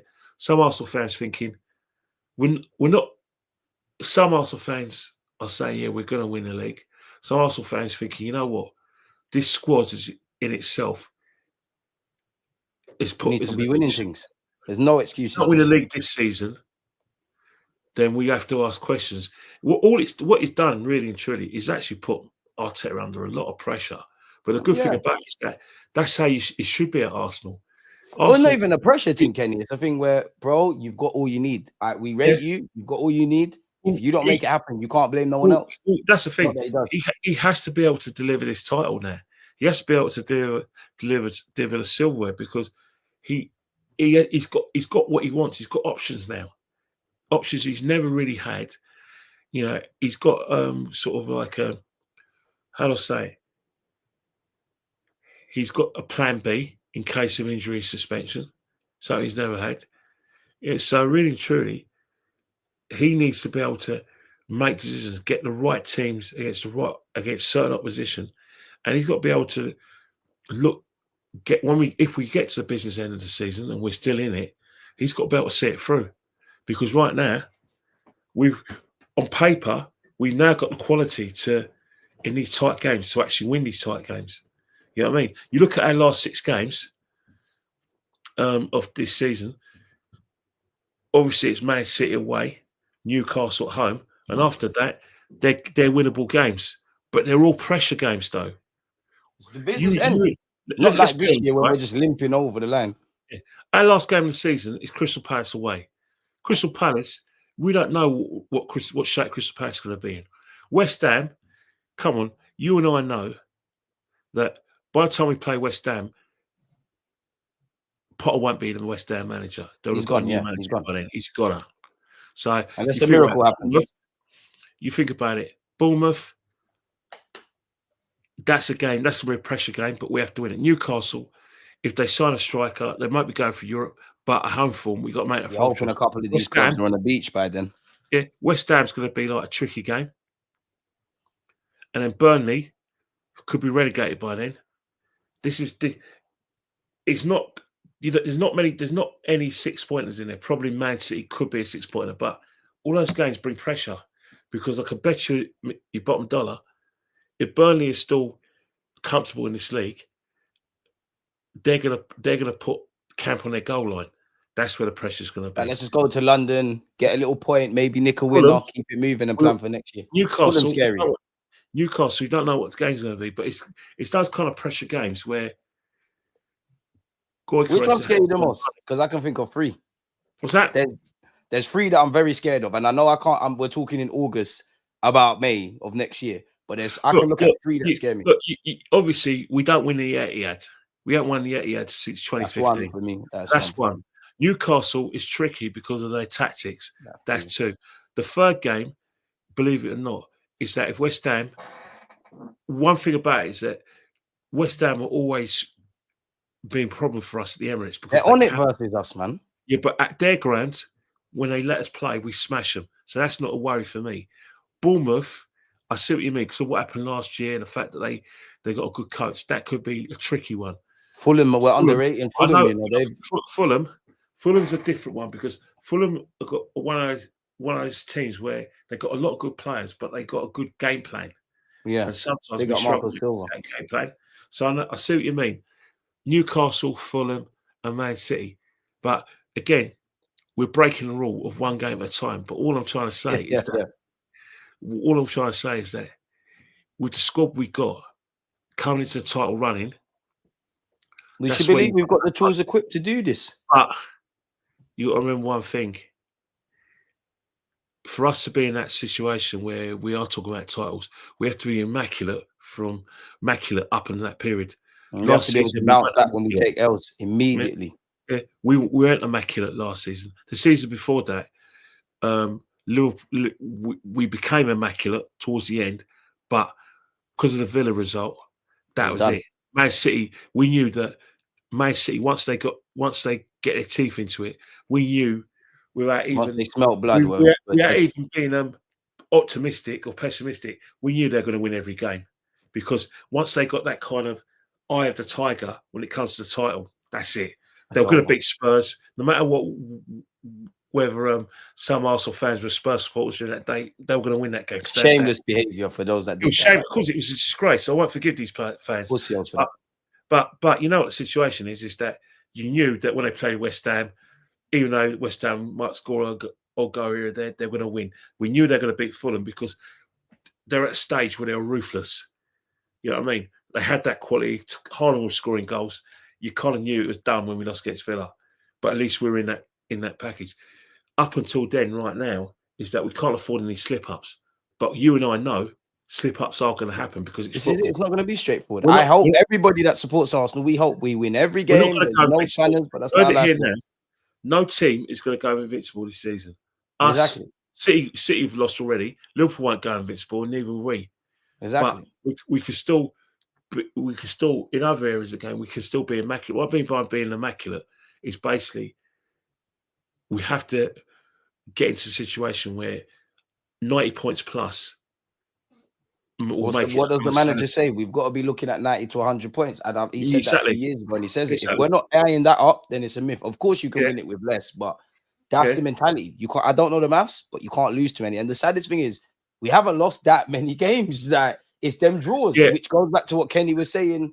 There's solutions now to not let that happen on a frequent basis. 14 draws, however many points from winning positions. Let's stop shooting ourselves. But the fact is that when you look at the performances, I think if you look at the games last season, Bournemouth punished us for every mistake we made. Crystal Palace missed a trick, but Brentford missed a trick as well because I think we were on our knees. I think it was a case of like, Don't forget the draw at Aston Villa against Aston Villa at the Emirates as well. exactly. You can't go 2 goals up and That's not the get thing. 3 points. But we can't afford, by getting Gyökeres, by getting Eze, if we got to turn these draws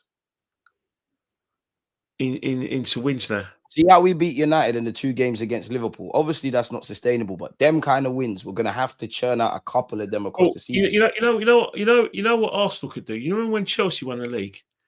When they won, I think they scored over 100 league goals, and they won the league in 2009, 2010 season, 2010.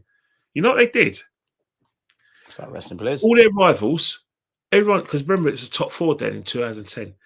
They beat Arsenal home and away, Liverpool home and away, and Man United home and away. Madness. You know what I mean? And they only won the league by 1 point, though. You see how mad this league is? No margin for error. They only won it by 1 point, scored 100 goals, won it by 1 point. But they won home and away against what was then the top 4. Madness. It'll give us a massive shot in the arm if we could go to go to Anfield and go, here you go. And imagine that, what we're obviously we looked at May, but we're all talking about competing in all competitions. Everyone's got to remember, like, we hope we're still in the champs and all of those things. So you throw in the champs, you throw in a potential FA Cup final. Obviously, the League Cup will be done around February. It'll be done, but that's all minutes in the legs for a lot of these players. Do you think without trying to sound churlish, I think that this squad's prioritising the league, the makeup of it. But you need to walk home with something. Yeah, I know, but I think the Champions League, we would like to win the Champions League, but I think the Premiership is what the club are completely going for, because you think about it, the depth of the squad, you know, over prepared for it. Yeah, and it's mad to say that. I'm happy with it because I still think the Premiership is more important than the Champions League. The Champions League is a dream. It's a dream. So you've got to remember one thing. We never seen us win the Champions League, but we haven't seen us win a Premiership for 22 years. I could do 23 if they win the champs. I'm sure you can, and I'm sure, you know what? I'm sure you can, and I respect you for that. But it'd be a shame if we didn't win the league, because 100%. the league for me, it encapsulates everything I believe in what a squad should be. You look at Man City, yeah, it would hurt them not winning enough Champions Leagues. But when you think about, you know, I want to win a league. You think about, you know, when teams are dominating the league. You know, remember when games were won in the tunnel? Oh. Like when we were dominant under Wenger and George Graham, teams look at our players and yeah, we're not winning today. You had the same thing with Man United, and obviously back in the 80s and 70s, Liverpool. And then Man City, arguably, people were saying that Man City don't have this aura of invincibility. Teams don't fear them. And I think if you want to win the league and you want to dominate the league, future league championships, you have to make your home grounds a fortress, and you have to have that fear. You know, Igor was talking yesterday about the tunnel, you know, taking ruthless, you know what I mean? You know, take the roof of the tunnel so the crowd can see us coming and we can intimidate teams. And he said that we did that against Leeds. He said, no, he didn't. We brought Eze on, and that brought the kind of feel-good factor. But yeah, that's and maybe get a better song than the one they play. But look, you know the situation. Like, look, you know what? North London forever ain't going anywhere, is it? I wish it would. I wish it would disappear down a the bath or a plug hole. It's an awful song, but for some reason, is that it's easy on the ear for some people, yeah. And people, if you sort of like mistake the lyrics, you'll think he's talking about Arsenal, but he isn't. He isn't. I mean, Adam. Sorry, Kenny, but it's comments like this that throw me, yeah, because this is gaslighting. Where have we said we're not happy with the depth? All Kenny has done is wax lyrical about the depth. Yeah, but you got to remember with some people, somehow we don't want to do well. What is this? No, but you got to remember with some people. He's the sort of person who create. You got to remember he's probably one of the people who'll be slagging off Tony Adams and Paul Merson, because one thing about Arsenal fans, especially 60% of Arsenal fans, and you're only allowed to talk about our club if you're praising the manager, you're praising the players. You're only allowed to talk about a club if you say that our players are better than Liverpool's, better than Man City's, and better than Man United's, better than everyone else. No, but then if they are, they need to do better than them teams then. Yeah, but people like Adam, you're only allowed to slag off, you're only allowed to praise Arsenal if you say that we've got the best squad in the country. We've got the best defence, we've got the best this, the best that. Intentionally being obtuse. And I think what's happened is that I think it's a very how to say, imprisoned way of thinking. Childish as well. It's childish. It's childish as well, because you think about it. I think me and you, we're not kids back in the playground. Like, I went to Christ the King in primary school. You went to primary schools near me where I grew up.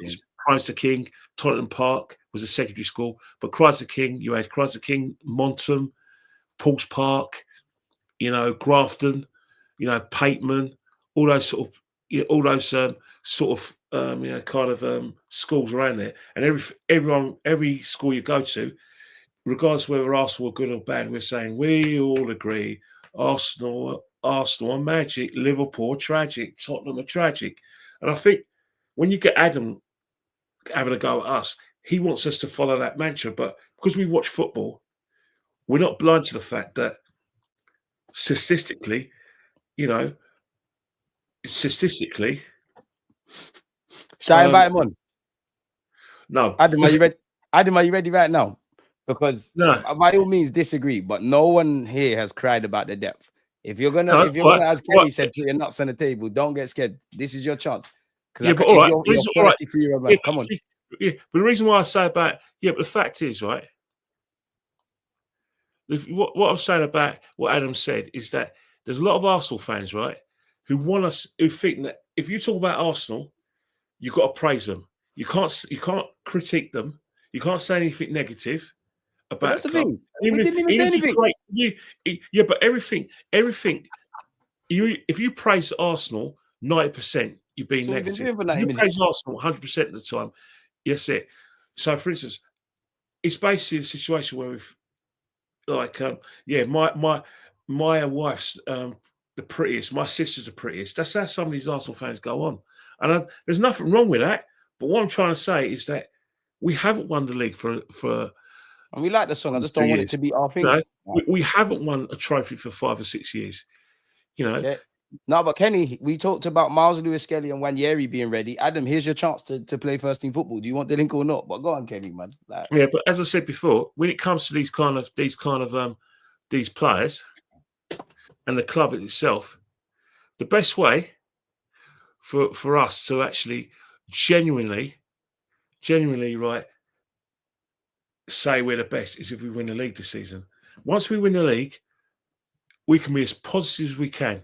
We can go down the streets of Seven Sisters Road, go Hornsey Rise, go up a street, go down Crouch Hill, go down Highbury Corner, Blackstock Road, go down Highbury Vale, go through Mulholland Park, go everywhere across Islington, south and the north, and say, look, we're the best.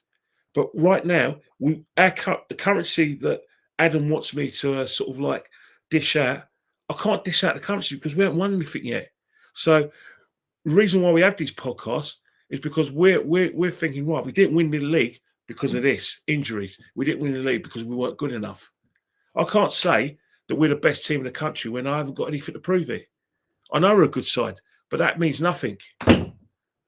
No, Kenny, it's not even that for me. It's the fact that I'm at the point now. I don't really give a flying monkeys who agrees, who disagrees, who whatever. Me personally, I rate the team, so I'm going to hold them to those high standards. I'm going to praise you where you deserve praise. I'm going to ask questions. If we isolate Kenny to this 90 minutes, me and you have spoken about how positive it is about depth. We've just asked the question about the situation. Am I chatting? Yeah, it's not making sense. The thing is, my reputation precedes me, and Adam, you know this.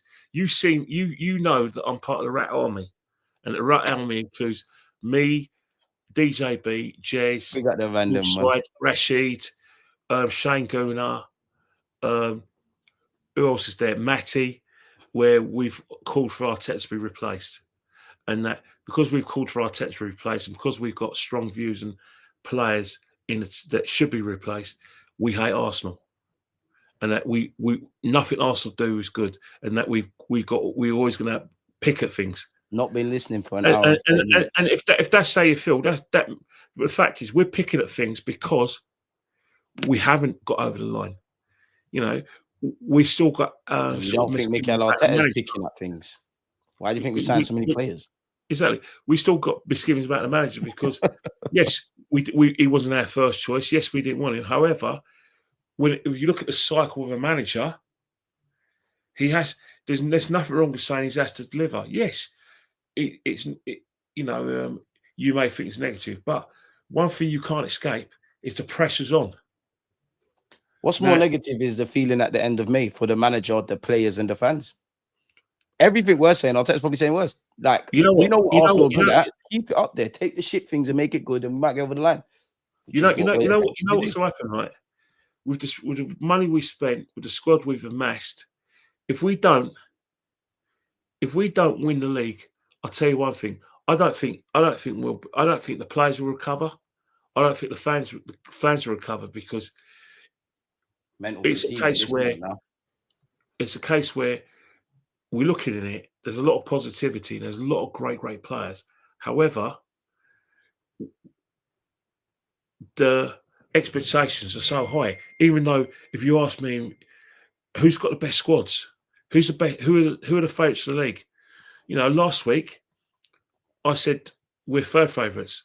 2 weeks before that, I said we're third favourites. You ask me now, I still think we're third favourites, but it doesn't stop me from demanding. Being bullish about we can give it a real go.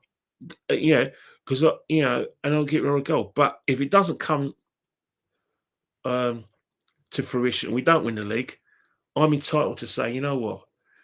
Thank you. You've given us 7 years. You've done everything you can. You've had all the tools you can. We have to look elsewhere. That's not taking a mickey or just. Honest to God, what's wrong with that? Because the reason why you got. Well, I believe that, but what is wrong with that? You know, we're in a position of strength. But we may need another voice. And that's the situation. If my mind's changed, it's because we've won the league. That's what I really, really want is to win the league. I want to be wrong about Arteta. I want to be wrong about some of our players. I want to lose this argument. You wanted to be wrong about Burton. Now look, you know. But the thing is, I won't be doing that. You can tell you that for starters. All singing. I've got other things there. But one thing I would say is that I need to be wrong about Arteta. I need to be wrong about Arteta. For my peace of mind, because I desperately want Arsenal to win this league. I desperately want us to win everything going. I desperately want us to be successful. And I don't know how long any of us have got to live, but I'm not going to rest until we're successful. Everyone's got a long life. Yeah, but I'm not going to rest until we're successful. And I can't die without seeing I'd rather it be this season, but if it isn't this season, I will resume my calls. I will continue my calls for Mikel to be replaced. And I'll tell you now for nothing, I will analyse every game. I will critique every game because, as I said before, many times during the summer. All right, then, Lenny. Come on, Lenny. Big up yourself, man. Big up yourself, Lenny. One thing I will say is that, you know, everything we do is to be scrutinised. You go on TikTok, everyone's talking about Arsenal. You go on Instagram, everyone's talking about Arsenal. We get people engagement. Everyone's the lights on in media houses. You got podcasters who've got second channels so they can zone and mock what Arsenal do. Fluers. Some do it on their first. They say Arsenal are scary. He doesn't call his show the Man United show. He's a Man United fan. He's gone generic because he wants to watch what we're doing. You got his on clicks, man. Like Spurs you got his apprentice. You know, the guy, Tottenham fan, Henry Talks Tottenham. He's now created another channel called Henry Talks Football because he wants to sound. He's doing quite well, but it's all Arsenal. So he can't be vexed about Eze And joining us. you know why? Cool guy, Arsenal though. is the money shot. And I don't want to sound crude, but Arsenal's the money shot. If you talk about Arsenal, you get the most views. Arsenal United, That's the 1,000,000%. pressure that we're under. Trust me. Win, lose, or draw, or win, draw, lose. Everyone's gonna be scrutinising us. Every game, Liverpool game, should be scrutinised, and that's the thing. The pressure is on Arsenal, but you know what? As Arsenal fans, that's what it should be. If you're an Arsenal, you play for Arsenal. This is why I didn't quite subscribe to the idea, and I don't even want to go all over it. But Odegaard's our captain, in it. I'm not saying I would have given him the captain's armband or whatever, but all of this, for me personally, all of this, the pressure comes off him by taking off the armband. I think it's bullshit, because I'm not saying he should be the captain. Rice and Gabriel Magalhaes should be it, but here we're at, right? I don't know what magical powers are going to get lifted by taking off that armband, and I don't know what the other players are going to do that they're not doing already. But if we know that this is a big club, there's pressure on everyone's spot. Everybody highlights Odegaard's and Odegaard's form. Everybody's onto the manager. Everybody wants silverware. Taking off the armband's not going to change anything. Pressure is a privilege. As long as I'm a big fan of my life of, I don't live for applause or I'm going to die by your booze. Every week that goes, and it's not just Arsenal or Arsenal first team or whatever. You play, if I'm a striker and I miss a 1v1 on a Saturday this week, I am the shittest striker. The fans are going to slag me off. Next week I bag, I'm a legend. It's just how the game goes. Well, and that's how it should go. Fact is that football. There's one thing about football and any sport. It's performance related. It's results. It's a results business. Mikel, he's going to be judging the players' performances and results. Results haven't gone Mikel's way, but what's been in Mikel's favour is, first and foremost, he's got a lot of credit in the back with a lot of fans, because they see. He's got credit in the back with me, but it's not where we've come from now. It's where we're going. Over the line business. And that's the thing. And he should run away with that. But the fact is that people are saying we've got the best. We should win the league. We've got the best squad.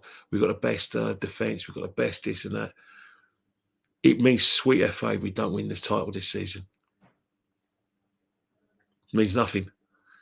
These boys deserve it. Away from the fans, these players fucking deserve it. I said this on the stream I did earlier today. I can criticize every one of those players, but I can't say they haven't left it all out there for the shirt. Whether I rate Odegaard or not, you've had nowhere to hide with that ankle injury. I'm seeing Marino against Madrid play up front, as romantic as we dress it up.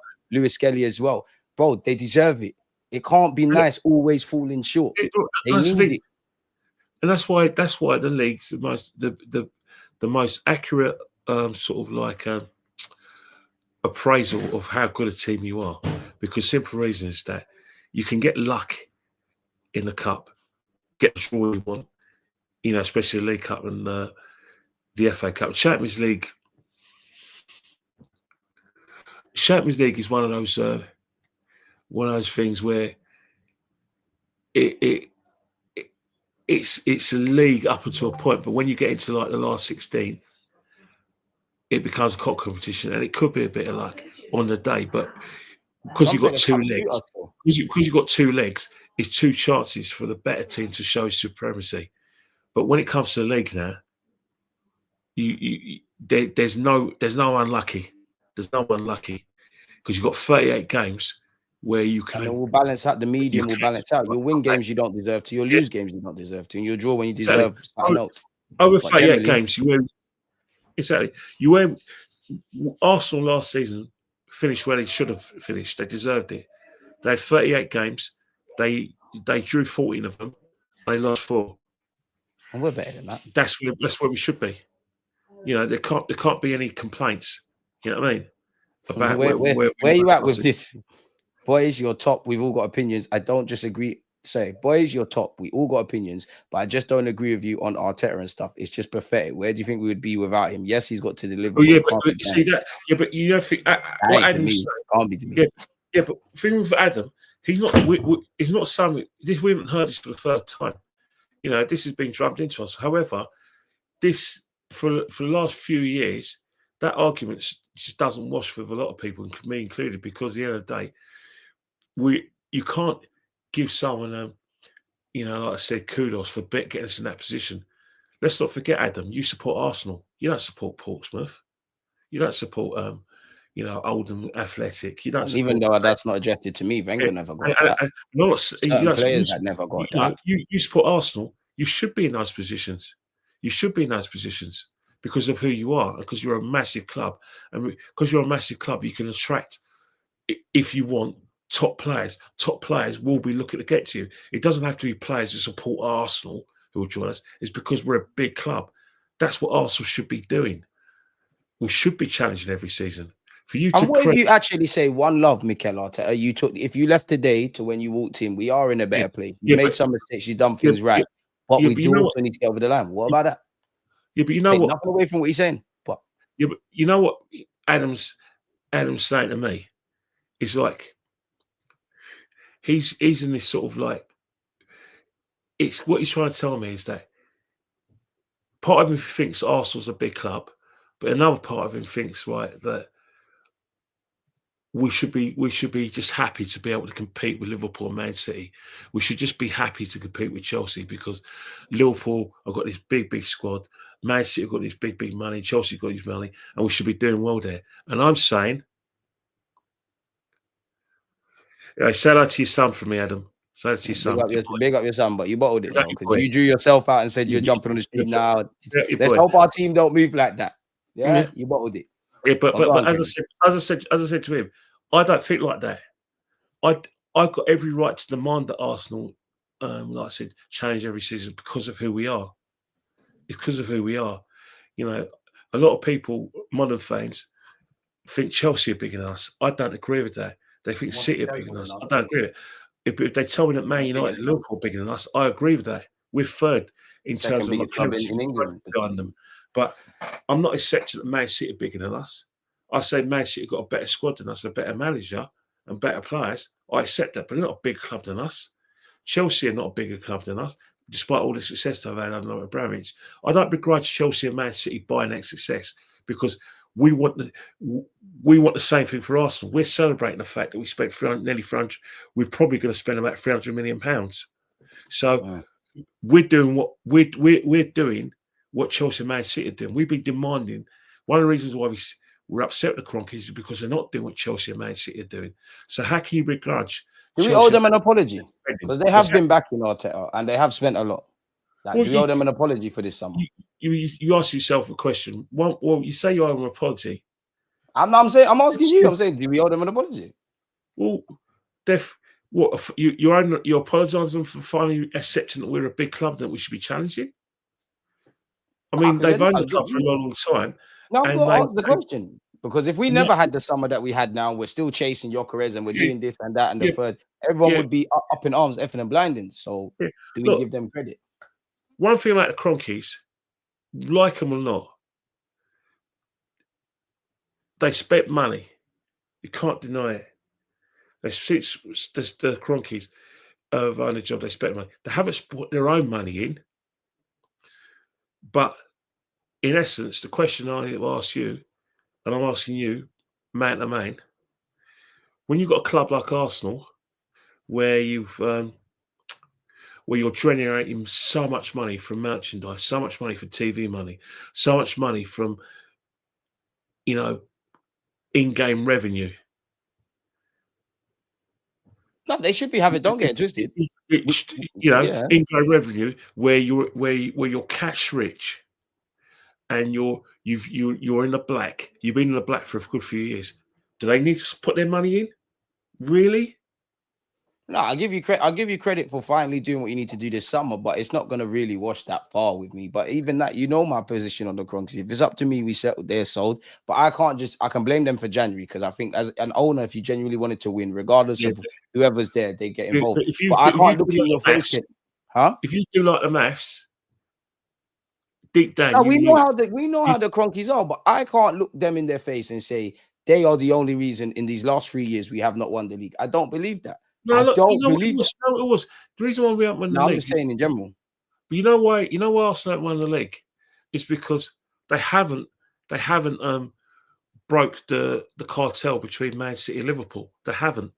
We've tried to break that cartel and make it a free team cartel, but when we're the next cab of the rank in our eyes, the other member of the cartel went and won the league.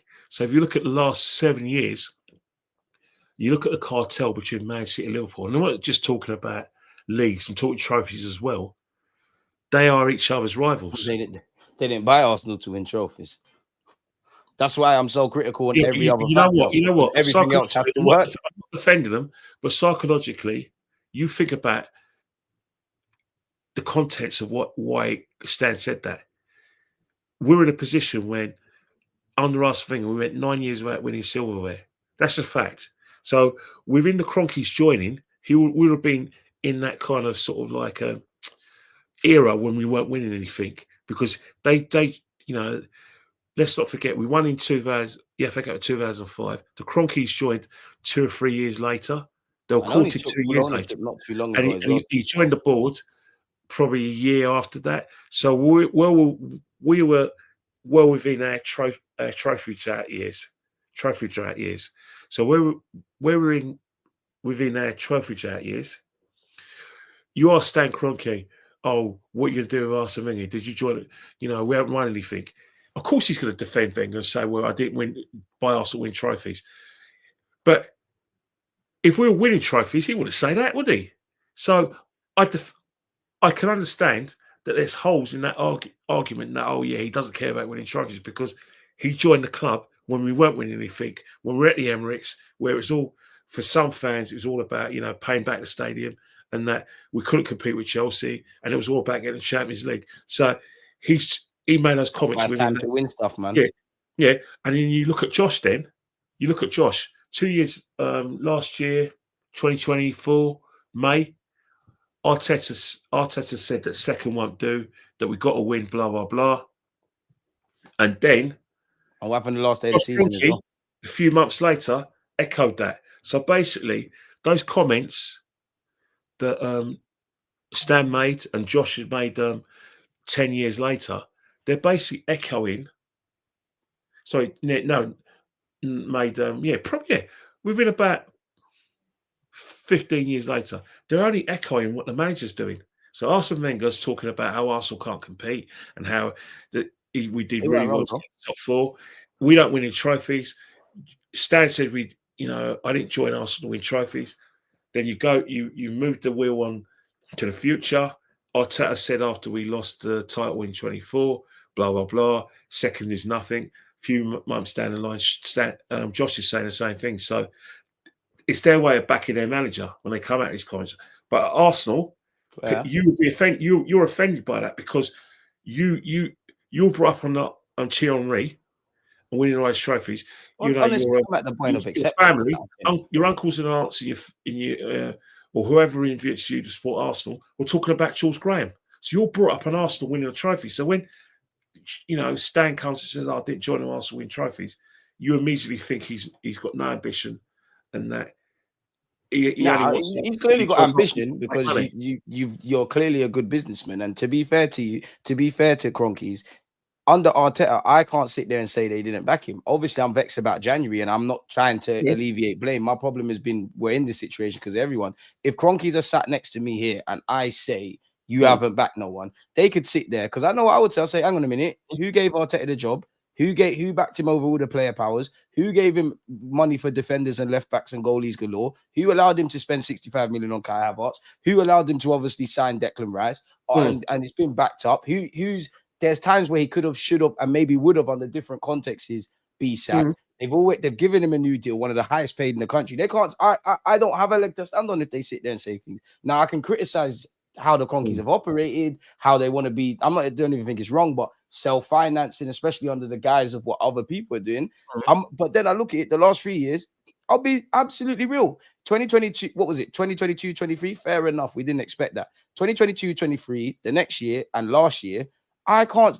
Kroenkes are not even the last people I'm blaming, but I'm more want to look from a tactical point and all of these kind of things because clearly the Kroenkes operate. We put X, Y, Z in positions. You don't do your thing. Now, and I think I did bring a comment up. Someone echoed it. My problem is probably the people you've brought in because I actually don't care that you might not be the most hands-on like Abramovich and all of those things. It's just if you're going to do that and be hands-off, Make sure you've got certified people. Look, Now, I hope I agree with Arteta you. does it. And Bert is a step in the right direction, bro. Yeah, I fully agree with you. I think that's where the criticism is justified, because obviously there's like the sheikhs at Man City, they're not, they're quieter. You know what I mean? And I'm not talking about what they say, actions, they just do it. Whilst Abramovich, he didn't say much. He never got interviewed. We could tell that his actions really screamed. Like, for instance, from the day he got there, from the day he got to Arsenal, sorry, to Chelsea, it was a case that he had to win. You know, he spent all that money on players. Yeah, he didn't understand the English market. So what he was doing is that he weren't paying the instalments. He was basically paying the whole thing off. So when he bought Glenn Johnson, West Ham got all the money. When he bought Joey Cole, West Ham got all the money. All the times when he bought players, is they all got the money. You know what I mean? Can't disagree with that. And basically, he wasn't happy with Ranieri, sacked him, got Mourinho, and what history, won the league a couple of times. And what you learnt with Abramovich, it was a 2-year deal. Even if you won trophies, if you didn't win trophies the next season, you're out. Look what happened with Conte, his friend Ancelotti. Ancelotti. Yeah, Ancelotti. All these managers got sacked because they couldn't win the league every year and they couldn't deliver in the Champions League. But guess what? Chelsea fans loved him for it because he's very hands-on and his mentality is, we have to win. And Chelsea never looked back. You know, the amount of trophies they've won under that guy alone. And even though he's no longer at the football club, what he's done, he's left a mentality. Etched in history, man. Mentality. And where I agree with you in this is that the Cronkies weren't like that. They weren't like, yeah, we got to win or he's sacked. And that's where I got angry, because you could talk about Chelsea being doping. You could talk about money laundering. You could say, you talk about how he got his money or not. But one thing about it is that Chelsea became a machine, and a lot of it was down to him. Another thing why we admired Abramovich, or why you're angry with the Cronkies, and you're right to be angry with him, is that Abramovich knew what he wanted, but he made sure he had the tools to get what he wanted. He got the best people in every position behind the scenes. He got the best technical director, the best sporting director. Everyone he got was the best in the business. For instance, Sir Peter Kenyon from Man United, he was the best. Where's the guy? Yeah, he went and said, right, I'll pay you more, and he poached him. Come over these sides, yeah. Do you remember Frank Harrison? He poached him from Tottenham. He poached all of these. He poached the best of the business, and then he made sure that when they left, he got the best again. You know, Grenskaya, she's one of the best direct transfer negotiators in the business. So everything he had was the best. Their training ground in Hayes and Harlinson, I played in there when I was at university. Horrible training ground. You know, the dressing rooms were the showers were like one cold water, basically like one line of water. And if you try to put 50p in the like I said, in the phone machine, the 50p fell out on the floor, so you couldn't ring anything, and you had a phone in his dressing room. So he's gone and built Common, the best training ground in the world. So everything he did was conducive to Chelsea being competitive. So he put his money where his mouth was. He put his money where his ambition was. Right, the Cronkies was just, like, you're at Arsenal, yeah. Getting the money, man. And that's where I was angry, you were angry, and I 100% believe that's where everyone is. And that's it. Like, and because for me, I'm at the point now, we're that close. We're this close. I'm not saying we're gonna dominate and do all of that, but we're close. Everybody, like, for the people that like to say all of that stuff, yeah, cool. Let's go with your logic. And this is someone that I actually like, Arteta. I'm just not gonna act like you're walking on water. He's done a good job, quote unquote, right? If he left today, we're in a better position. This is my message to them. You lot always tell me about, how good the defense is, the statistics, the individual players, the partnerships, all of these things. Arteta's managed in the Champions League for 2 years. You got to quarters, you got a semis. You finished since we've become serious. Like, I think it's a bit disingenuous when people do it, but like the last 4 years, including now, we've got into these shouts. He's finished second for 3 of them. No. Just hear me out. No, Kenny, just hear me out.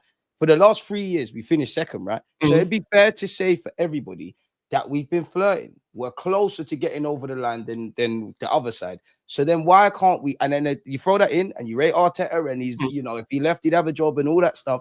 With all of this being said, why is it not fair to ask, bro? Why are we not getting over the line? And if we don't get over the line, every option should be on the table, whether that's persisting with him or trying something different. Personally, I don't know what's wrong with that. It was nothing wrong with that. When you're the man in possession, and he is the man in possession, then it's accompanied with expectation and demands. And people he should accept it, and people who firmly behind him. He's managing Arsenal. The fact is that it's not going to always wash with the majority of Arsenal fans that look what he's done, look what position he's going to get into. Because don't get me wrong, they are going to be grateful. They are going to look at the dying embers of the Emery. They are going to look at the dying embers of the days under Arsene Wenger. But people like myself are going to say, well, yeah, you've been given time, which Emery wasn't given. You've been given time, what a lot of managers haven't given, and you've been allowed to get us into that situation where we can challenge. But you shouldn't forget that one, you're at Arsenal. Two, most importantly as well, is that's not going to wash when it's Arsenal. It's not Funky FC. It's not Arteta. Remember, it's the Arsenal. Do you remember when we went during that trophy track? Remember where Mourinho said that Arsene Wenger needs to explain to the Arsenal fans where he can't even win not even a little trophy. That's the same. I love Jose, but he's a see you next Tuesday for that. But he was right though, but that's what a lot of Arsenal fans are thinking now. You think about the Rat Army. One of the reasons why the Rat Army have had a lot of sort of questions about Mick Arteta is because we haven't seen even a little trophy. The Rat Army accepts that if Mick Arteta delivers a trophy, that gives him time. We accept that, regardless of what we want him in charge or not. That gives him time, because I always say the best currency to any criticism, or the best reproach or best reply, is trophies. You look at all the managers that have managed their rivals. Some of them are struggling in their jobs. Ten Hag can basically say, whatever you said about me and Man United, I didn't bring out the glory days. I beat Newcastle in the League Cup final. I did that. Man City, the champions. I'll tell you, you're good enough to do it, man. But you need to prove me right in that. He can go his head held high. You know what I mean? Whatever happens to Maresca, he can say, you know what? I won a Conference League. Yeah, it's a crap job. It's not great, but I won it. And I'm going to put that in my CV, and I'm taking it by fans. And then the World Cup Championship champions, I beat the European Cup winners. I did that.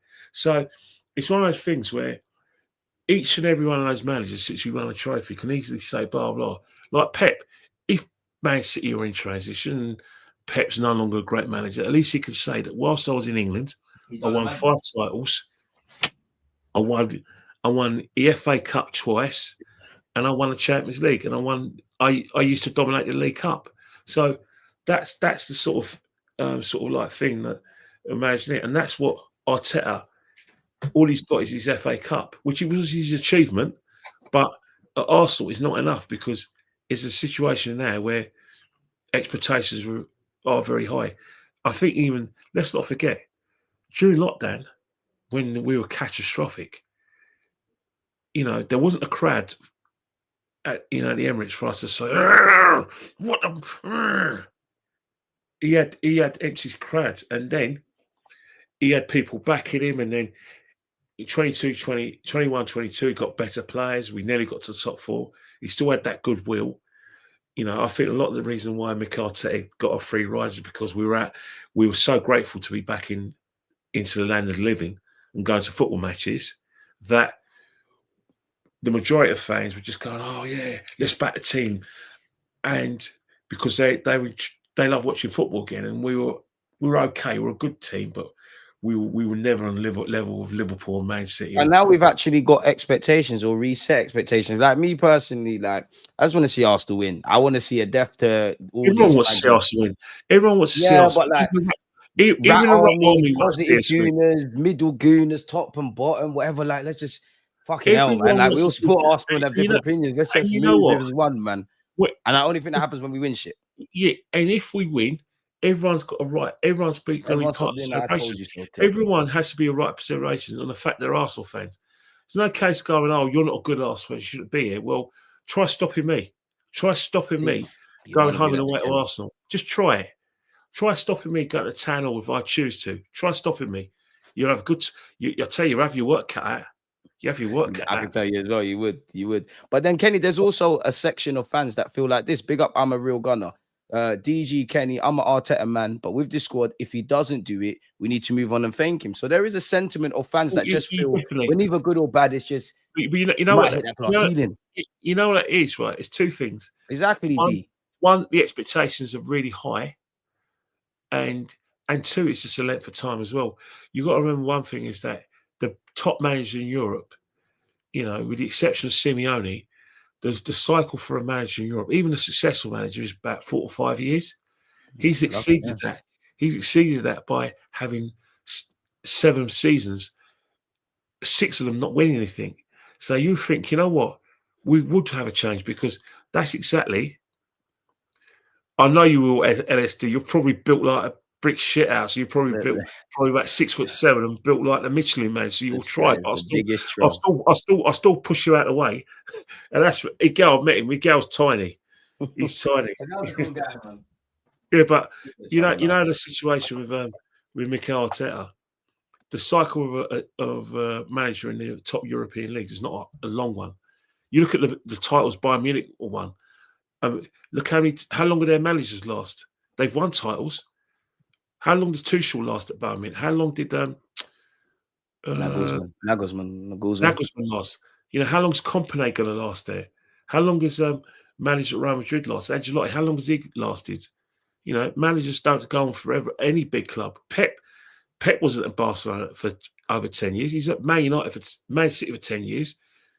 But he was trying to leave last year because he physically couldn't do it, mentally couldn't do it. Klopp couldn't do managers are madness. Klopp couldn't do the 10 years at Liverpool because physically and mentally he was gone. It's proper taxing. It's a taxing job being a manager. Yeah. That's why this can't all be in vain. And you may find that Mikel Arteta, like Kukuri smiles, yeah, probably. You know, Mikel Arteta is probably going to come to that situation. But maybe Mikel Arteta is in the same sort of vein as Arsene Wenger, where I ain't going until I win something.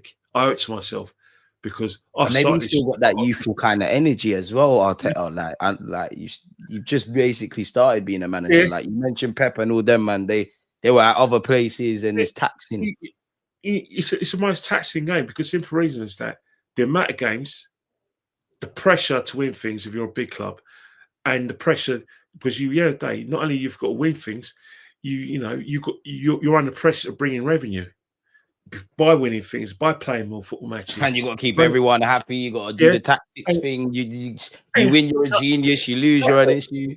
Got your missus saying you don't spend time with her. Being a manager is mad. Yeah, they get paid a lot, but it's madness. And you got players who want £500,000 a week now. The top players want £500,000 a week. We're going to be in a situation in about 3 or 4 years. If we're not there already, you're going to see your first £1 million a week player in the Premier League in 3 or 4 years. 100%. So the way it's going to go, and they should, my thoughts, Kenny. The footballers should get that because if they, I don't know, I'm not no businessman, but if any footballers getting paid £1 million, that must be essentially pennies on the pounds that the clubs and the higher powers that be. Exactly. The goose. You know what they say in any business? The goose lays the golden egg. If the goose has to be paid. I think football's probably the only industry. Exactly. Where the goose. where the goose who lays the golden egg gets most of the money. That's why clubs are in a situation where they have to play in the World Club Championship tournaments. They have to go on overseas tours. They have to do meet and greets. at the Emirates on Bank Holiday Monday, meet and greets the players. They have to You know what I'm saying? sell the TV rights to all and sundry. They have to make themselves available to even YouTubers and blah, blah. YouTubers I heard YouTubers are paying for TV rights to do the Bundesliga, I think. But that's the thing. Everything's for sale in football because the players have to be paid. Because Everyone's as I got said, price, man, in this football is the only pastime I know where, especially when you talk about top divisions in Europe, where the goose who lays the golden egg gets paid more than everyone else. Because we don't see them. Because we see the footballers. That's why people draw them yeah, out. No. Yeah, and the reason why, because they're in the entertainment industry, and they're in an industry where there's supply and demand, and they're visual. They're responsible for everything else. But in other businesses, if you work in merchant banking or you work in a city, yeah, you bring in all revenue. You ain't getting all the money. The bosses are. Yeah, you're not in Monaco tax free, but that's the thing. And I always say that, you know what it's like to see. The best you'll get, if I was working at a city trader, the best I'll get is probably basic 70 grand, and then fat with bonus bonuses and everything. Bonuses, I could get 250 grand a year. A year. An average footballer don't earn a top middle of the road footballer earns that in a week. You see what I'm saying? And the thing is, for me as well, if all of these footballers, whether you support, I don't know, man, like, I don't know, whoever's in non-league all the way to the Prem and all these guys, every footballer in every division, in every bit of every country, if they all said, fuck it, we're not playing football no more, there's nothing for me to you and to talk about and love. There's no season ticket goers like Kenny, or DJB or Aaron. There's nothing. There's big up you lot that wake up at stupid o'clock in other countries to watch Arsenal. There's none of the game we love. Like, they deserve their money. So when people sit here and say they're money grabbers, it jars me. And also, my unpopular opinion, even if you are a money grabber, go get it. What we have in England is that it's always been in England. It's just a shock, really, that someone who you went to school with is earning £2 million, is earning about £2 million a year, basic, because he could kick a ball around when you're playing headers and volleys of him. Lower and middle class trying to be part of the elite, essentially. But that's the situation. Since the inception of the Premier League, and the fact the Premier League are selling the merchandise and rights, player salaries have to go. At the end of the day, let's not forget, we got rid of the minimum wage in the 1960s through Jimmy Hill, where we create the first footballer to earn £100 a week. And then it's just gone. Now, £100 a week in 1961, come on, we don't know what that could have been. But in inflation, that's a madness. It's a lot of money, isn't it? But that's the situation. There wasn't like a capped wages. Like everyone in football, not so much people in football, but people. For instance, I went on me and Lee Judges. We went to a place. We went to a place in the East End where there's this fan who wants to reclaim the game. Lee's fan, comedian, he wants to reclaim the game. And one of the things he wants to do is to stop the power of the Premier League. And basically, ideally he wants capped salaries because he wants money to sort of like. So go cap the club's earnings then. But don't cap these clubs' earnings. Yeah, but don't get me wrong. He's right. But he ain't right, man. He's right to a certain extent because that's what you should do morally. But you can't do it because what industry are wages capped? No, that's the thing. Morally, he's right, but economically, and in terms of like the business side of things, he's wrong all the time because of the demands of the players, and that it's every man for himself when it comes to football, and rightly so because at the end of the day, from a sort of like customer service point of view, we want to see the best players in England. And then if you're trying to sell us the World Club Championship tournament, we want to see the best players playing in that tournament. So if that means paying them all that money, then we have to do it. For instance, we do. Can you imagine what if the World Club Championship tournament, right? If we didn't spend all that money in TV rights, and then we started seeing second teams, third 11s or second 11s, we'll go mad. We didn't pay for that. And you see how the American, the American stadiums were trying to charge them stupid money, and the Americans went, And then no, they no, saw that's that it stupid. can't run, and it's all of a Yeah, sudden it's yeah, been cut now. yeah. Why do you think they had the idea to pay them stupid money? Because they know that everyone loves the game, and they thought, you know what? They knew the clubs were going to play top teams. And Why do they you think? leverage the fact that there might be some. I don't even know where it was all played in America, but there might be this American fan who wakes up at I don't know let's say 4 in the morning. He'll pay whatever, or she'll pay whatever. It's a myth, man. And you know another fact as well. Facts, Connor. The 39th game is happening. Yeah, bro, of course it's happening. We're going to see North London derbies in Saudi Arabia. We're already seeing how mad the game's gone. It's going to happen in America. Because 100%. And the thing is with that, Kenny, that's not to give Americans the game. That's just for money. It's not to give everyone everywhere the chance to see their team. But they've had a blame players and agents. For instance, you know that the Premier League tournament in the USA, that's happening because simple reason is that Karl-Heinz Rummenigge goes, right, if you want to pay the players what they're asking for, you have to have more matches. Unfortunately, what you're going to find is that you're going to find serious injury, and you're going to find difficulties from a cardiac level. You're right, Kenny, because what does the La Liga guy say? What does the La Liga guy say when they complain? Just have a bigger squad. You look at the Liga, getting run into the ground. You look at the Liga, they have seen players lose their lives. They have seen cardiac arrest in Spain. You have seen it. That's my thing. As graphic as this is, if they're going to essentially risk their lives as footballers, they might as well be handsomely paid. Yeah, because people think, why do you think boxers get paid all that money? Exactly. Because a lot of boxers are getting ripped off. Look at Mike Tyson back in the days. But but essentially, you pay boxers all that money, and you generate all that money through Turkey, and they want to fight Turkey because at the end of the day, you can get killed in there. If you get hit wrong, you get hit in the temple by a punch you don't see. First thing you do is that your brain's going to hemorrhage. Now, depending on how you recover, you're going to be unconscious for about maybe 5 seconds, and then you get up and you fight again. But what if someone if you're lucky to survive, God knows the health complications, and you're completely knocked out and you can't, you know what I mean? And what about the time when every time it's a boom, boom, boom, boom, boom, boom, boom, head punches. Do you know how many punches a fighter will receive? And that includes sparring. And that's before we even talk about rugby with concussions and all them kind of things. I stopped counting at 100,000 times, 100,000 punches that a fighter, and that's his sparring in the fights itself. I stopped counting 100,000 because you know how many sparring sessions you've got to have before the fight. That's someone hitting you in the head, and it's just jabs, right hands, left hooks. Oh, that's your head. It's not meant to take trauma like that. So I have to admire them. Exactly. And then you wonder why some of them are, my lies. You know what I mean? Exactly. It's a serious thing. Half of these sports.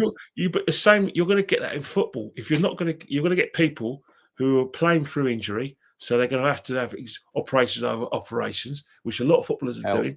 They're able to have hip replacements and knee replacements. Even cricketers. What's that footballer Aston? He can't. I think if this is his ankle, is it Dean Aston? He can't do that. I think he had some surgery. He can't do that. Did you see Rob Green's finger? It's mad. Yeah, mad. Forget that. You know what I mean? And you got what people forget, Kenny, as well. Yeah, is these when you strip it back. Yeah, these men are in their late teens to early to mid 20s, 30s tops. As a man, that's very young, to be getting all of these things. It's dark. Yeah. And by the way, they got retired in their 30s because the next crop of players have to get their side. So by the time they're 38 or tops, that's it. That they got to start their lives again. Some of them don't even know how to write a contract or even book an holiday because everything's been done for them. So that's one of the things where I don't begrudge the players getting the money because at the end of the day, I wish it was me. Game's the game, bro. Like, and I know football. It's about loyalty and all of that. And I'm not saying it's wrong, yeah. There's no loyalty in football. There's no loyalty. But what other job would you say? You wouldn't tell a banker, as you said, or a lawyer, or I don't know, a postman who's left the Royal Mail to go do something else. Oh, you're just a money grabber. Even if he's a money grabber, what? Like, he's got bills, he's got kids. Yeah, I'm just think, mate, you're right. And I think that's the thing with football is that we've become used to wall-to-wall football. You know, when I know it's boring to go, oh, in my day, but it's a fact in my day. You know, when I was a kid, the only live game was the FA Cup final. Everything was highlights, and the highlights were regional. So, for instance, if when I was saying, say I was growing up, say I was a kid in 1980, you had the match of the day, and you had two highlights games, and then that was it. The big match, we used to have because I live obviously in London, we used to have the London side as the main highlights, and we had highlights from the regional teams. So, for instance, Man United, Granada TV, Brighton, Television South. You get what I'm saying? Ipswich, Anglia, and that's all I had. So basically, what we relied on was that I used to buy magazines like Shoot magazine and Match Weekly, and that was it. Obviously, we had Grandstand and World of Sport, and we had Sports Night, but it was all highlights. And I thought Teletext was bad. Now, You rough, man. You growing up now because you're born in the 90s. When you became aware of football, every channel you turned on, especially Sky, you had to walk the wall. I ruined it, man. I remember ITV was probably my favorite kind of time watching it. Like the Champions League. Yeah, like for instance, you're a football fan, you have to buy Sky. Yeah, you're done. Today's day and age, you're done. If you ain't got that Fire Stick, you're done. If you're doing it legitly, not even that, Kenny. You need Amazon, you need TNT, you need Sky, you need a TV license, quote unquote. You need bare things. Yeah, they're bleeding us. They're bleeding everyone. Players go get your money, man. Yeah, but the reason they're bleeding you is because the players have to be paid. The players have to. They can, because at the end of the day, there's people that will divorce their wife, leave their family. I don't agree with it, but people that won't look after their kids, they won't dare miss an Arsenal or Chelsea game or consider switching their team. I'm lucky that I've got a wife. How my wife hasn't divorced me is unbelievable. Do you know what I've done? We've had my wife and my youngest daughter, right? They've been on 3 holidays. My family has been on 3 holidays this summer alone, and I haven't gone in any one of them. Big them up, man. They must really love you. No, they must think I'm difficult to be with. And basically the excuse I've got is I'm looking after the dog. But I always say to my wife, please do not book holidays during the football season. So if you're booking holidays, if you must, it has to be July. It can't be in August. Say that to my ex. I don't want to miss the first game of the season. You know how bad it was. I didn't even want to miss the Charity Shield. I don't want to miss anything. If I could get my ex here, she will tell you I don't book holidays when the season starts. Yeah. Get mad at me because I want to go during preseason. Don't try and do date nights on Saturday and Sunday. Like Arsenal is first. Football is first. Yeah, but can you imagine it? If you imagine it, right? If you're in a proper flourishing relationship, right? Relationships, obviously, it can be like planned. But there has to be spontaneity in relationships, right? Yeah. Now, for instance, you're with your lovely lady. I did have to do with that. Lady. The best time for you to spend quality time together is at the weekends. You're an Arsenal season. So, I just bought this little chalet in Bournemouth. Let's go spend the weekend there. Arsenal playing Ipswich. Do you know how many times I've gone out to nice restaurants where I've had to pay stupid money for dumb shit and I'm not even hungry because my football team hasn't won? And then there's arguments because I said I don't want to be here. So if you're a football fan, things like spontaneity don't count for you. You can do that in the week if you want. I'm not on that. If you notice that there's certain football fans, right, that and you had this sort of thing you don't really talk about. You notice it, but you don't talk about it. And basically what it was is that you notice he doesn't talk about wife, doesn't talk about kids, but he goes to every home and away game. He looks like he goes to every home and away game, but you just don't talk about it. You just know. You know what I mean? You know it. There's some famous new media fans. One of them goes to Arsenal home and away. Let's not mention it. Just don't. In the chat, just be respectful. Don't mention his name. But with that guy, we don't talk about it. But we deep down we said, I've never seen him with a wife or a child or anything else. He's married to Arsenal Football Club. But there's fans of other things. And that's the thing about football. Oh yeah, if she supports Spurs, she's got to go. But that's the thing. I don't know, man. I don't know. I'd support. I don't know, man. I don't know. Well, all right, I'll tell you I'll tell you the story, and don't be shocked. But let me finish before you get shot. My wife is born and bred in Leicester, right? She supported Leicester City, right? Yeah, that's cool. In 2016, when Man City fell off the perch, Liverpool fell off their perch, Man United were nowhere. It was Leicester City won the league in 2016. She never thought she would see Leicester City win anything ever again. Leicester City win the league in 2016. I support Arsenal home and away. We finished second. Can you imagine what my household was like, where my wife sat and apologised for me, thinking, I didn't see it coming. I can't believe this happened. And then there was one time, like when I came, from London to go to Leicester to see her family, no word of a lie, I got out of the station, walked just at a place called London Road, and all you see is a silhouette of all the players in like little silhouettes of all of them with their medals. Shit, man. It was individual players. It showed Kante, it showed Vardy, it showed Mahrez, it showed Morgan, all of them. The manager Ranieri. Do you know how humiliating that was? Humiliating. To be fair, I once went out with a Liverpool fan. That was probably the worst, really. But it wasn't even that deep. I don't really. Yeah, but come on. Anything has been with the Arsenal fans that have been but worse. Leicester City. Did you?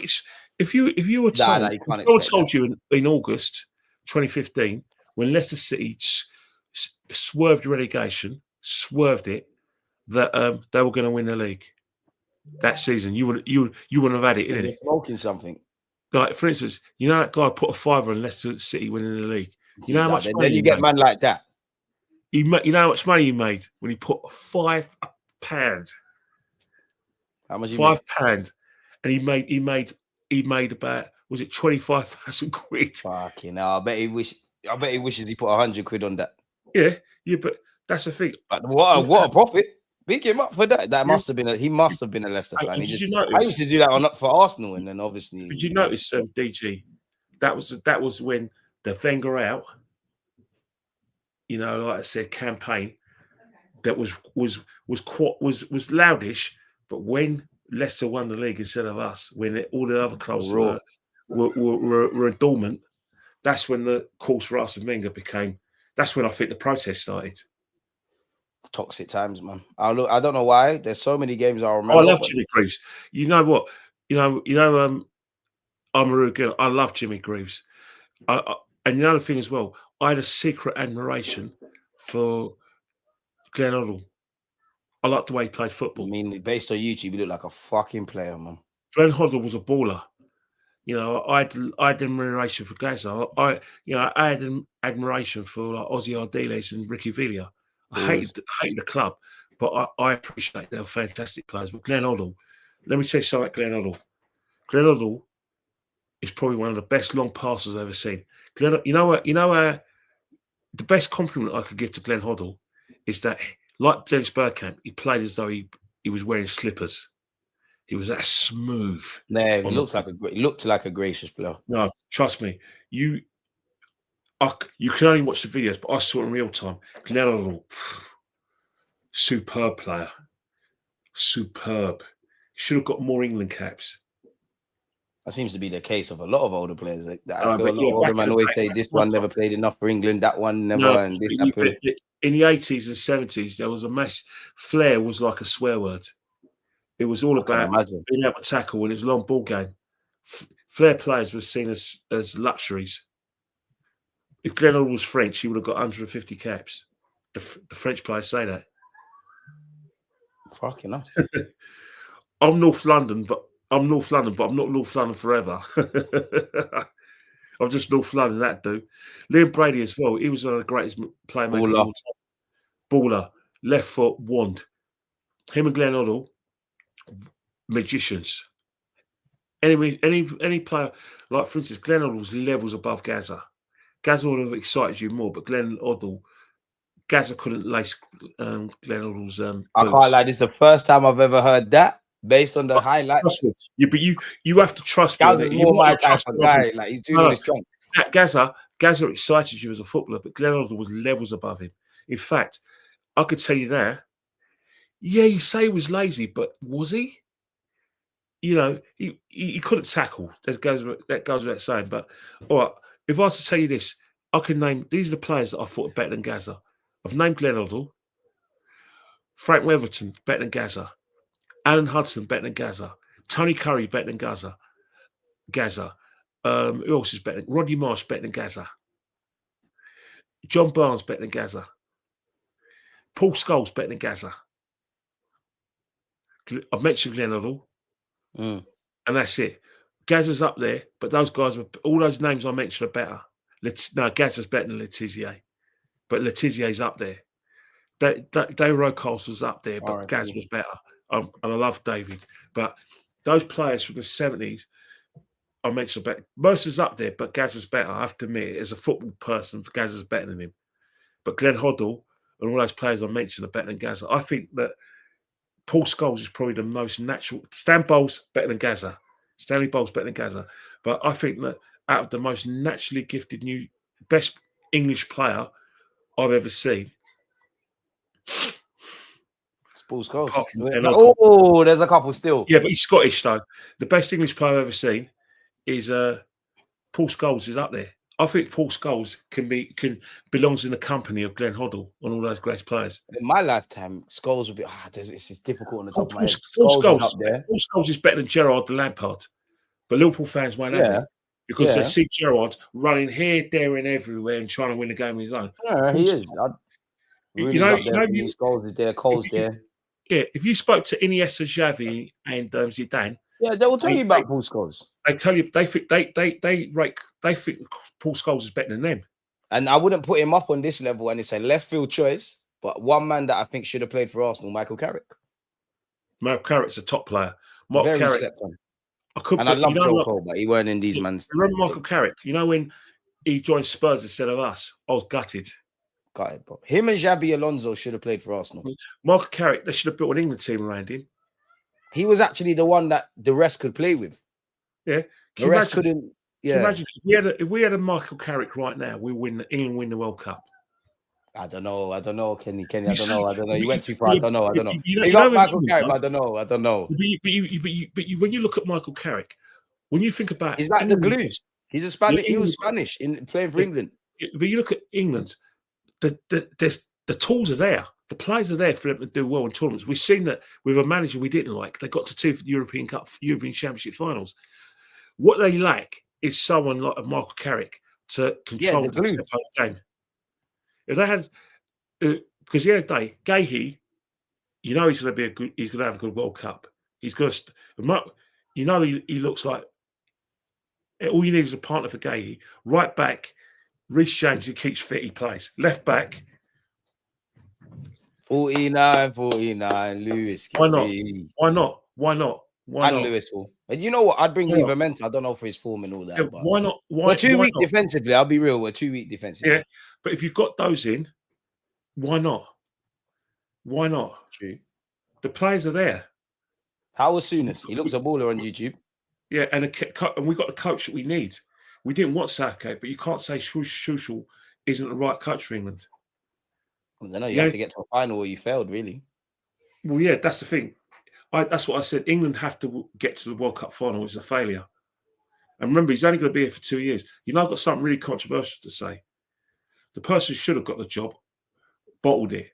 Lee Carsley should have taken the job. No, let me tell you something now. He's good for the youth thing, but now. Yeah, all right. Look what happened with, all right. Who won the Euros for Spain? Yeah, I hear that, man. Their thing is different. Yes, De La Fuente, he came through the academy. I hear that, but we're not them, man. In terms of relationships with all the our top players, he's just selecting his boys. Yeah, you hear that, but they know he. You think about it from a coaching point of view. He might select one. We want a big name. We want a big name, but we got no DNA as the country. Yeah, they always had philosophy. But you look at the situation; these players all come through that we've got in our team right now. They all know this coach. They all know what we can do, And it's not a case there have to be a get to know you with Lee Carsley. True. Lee Carsley bottled it because he didn't want the scrutiny. But in essence, Blame him? really, of course you don't. But the guy who won the Euros with Spain. Look at the transition. Look at the transition. Seamless. What do you make of Graham Souness? Gunnarola said, how was Graham Souness? Graham Souness was a superb player. But I'll tell you one thing, right? Terrible pundit, though, man. He's biased. He's a good pundit. He's biased. He's a very good pundit. And that's his problem. Kevin Keegan's a great player, but Kevin Keegan was a hard-working player who had to turn himself into an elite player. He wasn't as naturally gifted as Kenny Dalglish and George Best. Yeah, but as I was saying before, when you talk about Graham Souness was one of the best midfielders I've ever seen. But I'll tell you one thing about Graham Souness: don't get on the wrong side of him. He was 5'10", but pure muscle, hard man, harsh man. No, you don't want to fight them kind of man. Trust me, that guy can have you for dinner. Trust me. If you see some of his tackles, he should have got to jail for some of his tackles, but he can still play. That's all it looks like online, just bare fuggery in that regard. There was a European Cup semi-final against Steaua Bucharest, and remember there was no VAR, no TV cameras. One guy was one of the Bucharest players was kicking Ian Rush. Graham Souness went up with him, broke his jaw, nothing happened to him. And then in the second leg, all the players were after him. Liverpool one ran out of there. You're going to get the hell up out of there, but it's going to get long to get back. He's dark. You don't mess with Graham Souness on the field. Trust me. He hit the guy so hard, he smashed his teeth. That's a real teammate, man. Good Graham Souness, because if you were at Liverpool, if you touched Ronnie Whelan and Ian Rush or Kenny Dalglish, Graham Souness, bang, he used to fight their battles. Yeah, but yeah, he was good. Roy, you know what? He was better than Roy Keane as a footballer. He was better than Roy Keane as a midfielder. I'm not gonna lie, I think people downplay Roy Keane because Roy Keane's a fantastic. Roy Keane's a baller, brilliant footballer. Graham Souness was slightly better. I mean, I'm gonna have to by default pick Roy Keane. I weren't there for the Souness. Yeah, you should, because you've seen Roy Keane play, but Graham Souness was brilliant. Baller, man. He was a baller. Yeah, the guy was a baller. He could pass the ball. He could tackle. Graham Souness is a baller. Yeah, he's a small unit. He's 5'10" because he's kept himself in shape. But let me tell you, he's 70. He's about 70 now. But if you played against Graham, he's prime again, man. If you play against Graham Souness, oh my God, you knew about it. If you actually tried to battle him in midfield, you knew about it. Like Steve McMahon, he was a great player as well, but Graham Souness was better than him. Boy. Graham Souness, trust me, take it from me. Graham Souness was unbelievable. Scholes, Gerald Lampard, fantastic. I don't know, man, because you said Saka wasn't world class. I don't know, man. This might not be verified sources. But you know the reason why I'm saying Saka's not world class. Because obviously you've seen because of what I've seen before. And I'm telling you now, you have to take my word for it. If you don't, I'm bantering. I'll take your word. I just tell you what, you're a football man. Speak to your family. Speak to your family members. Speak to your dad. Speak to everyone else in your family who love football, because they have to love football, and say, you know what? Ask them about Graham Souness as a footballer. And then I'm asking about Graham Souness as a midfielder. And he was scary. I don't want to get my Liverpool supporting uncle started, man. No, Graham Souness. He's already pinging off my phone in relation to Sunday. Yeah, but you know, like, for instance, everyone says like Steven Gerrard is the greatest Liverpool player. I bow to their superior knowledge because that's their club. But I've seen some great Liverpool players, in my opinion, and they're better than Steven Gerrard. Who would I say is the best Liverpool player I've seen? I wouldn't say Xabi Alonso. Kenny Dalglish. For me, when I was growing up, Kenny Dalglish was the best Liverpool player. Gerrard or probably Suarez off the top of my head. You know, Suarez was different. Like, actually, might be Suarez. Have you seen Kenny Dalglish play on YouTube? You missed out, mate. A superb player. You missed out. He was better than Kevin Keegan, who we replaced at Liverpool. He was better than Kevin Keegan. It's the documentary time for that. You missed out. I swear. I wish I could just give you my experience and just give you those memories, and transport you.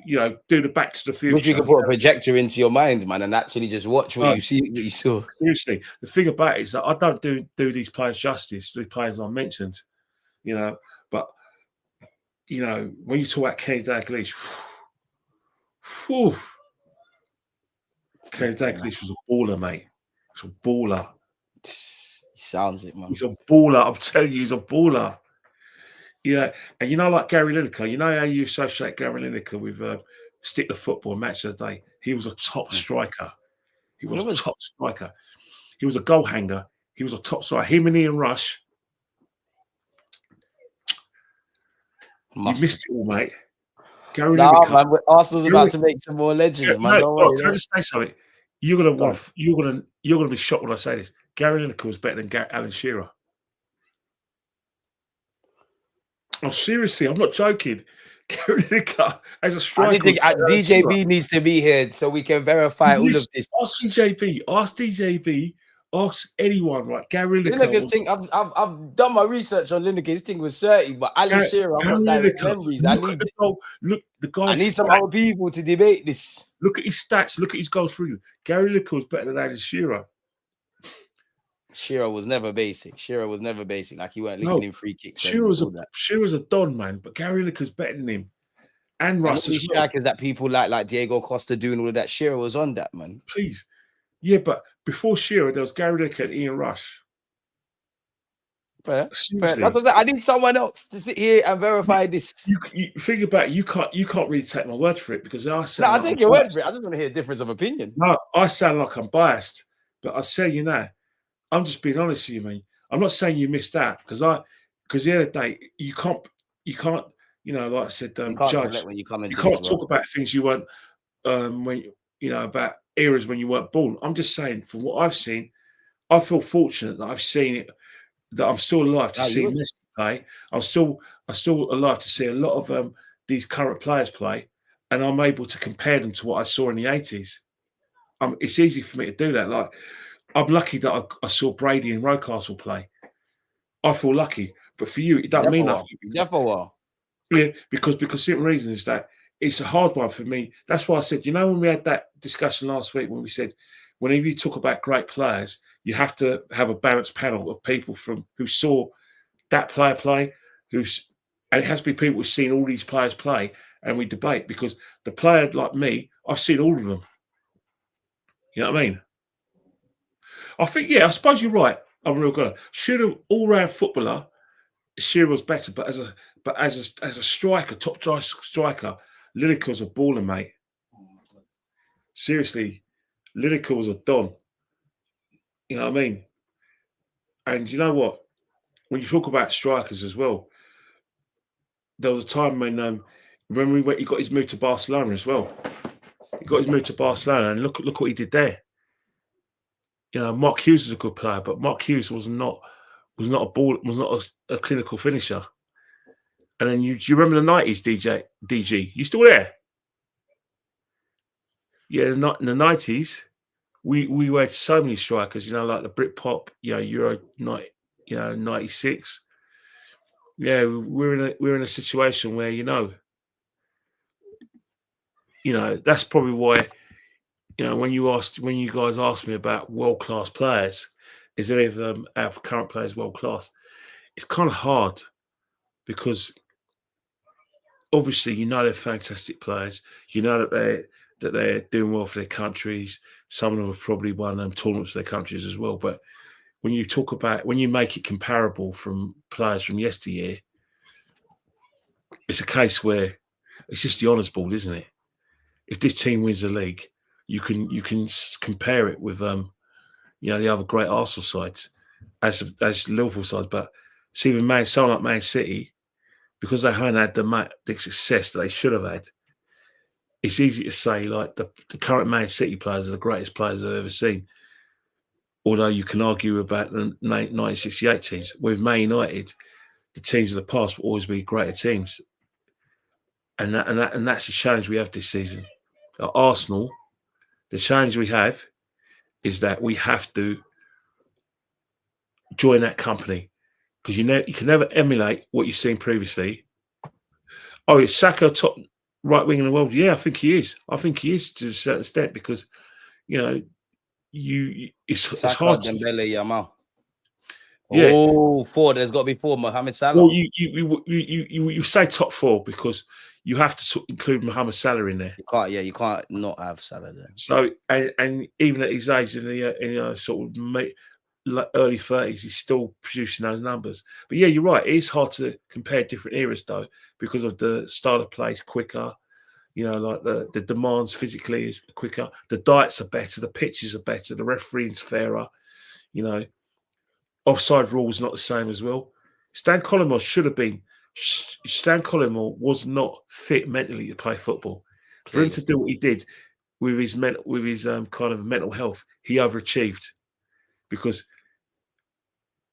people say Stan Collymore could have had a great career. No, Stan Collymore did well for the fact that football tests you mentally, and I think he's not strong enough mentally to deal with the rigors and demands of the game and the fact that you have to have relationships with people in football.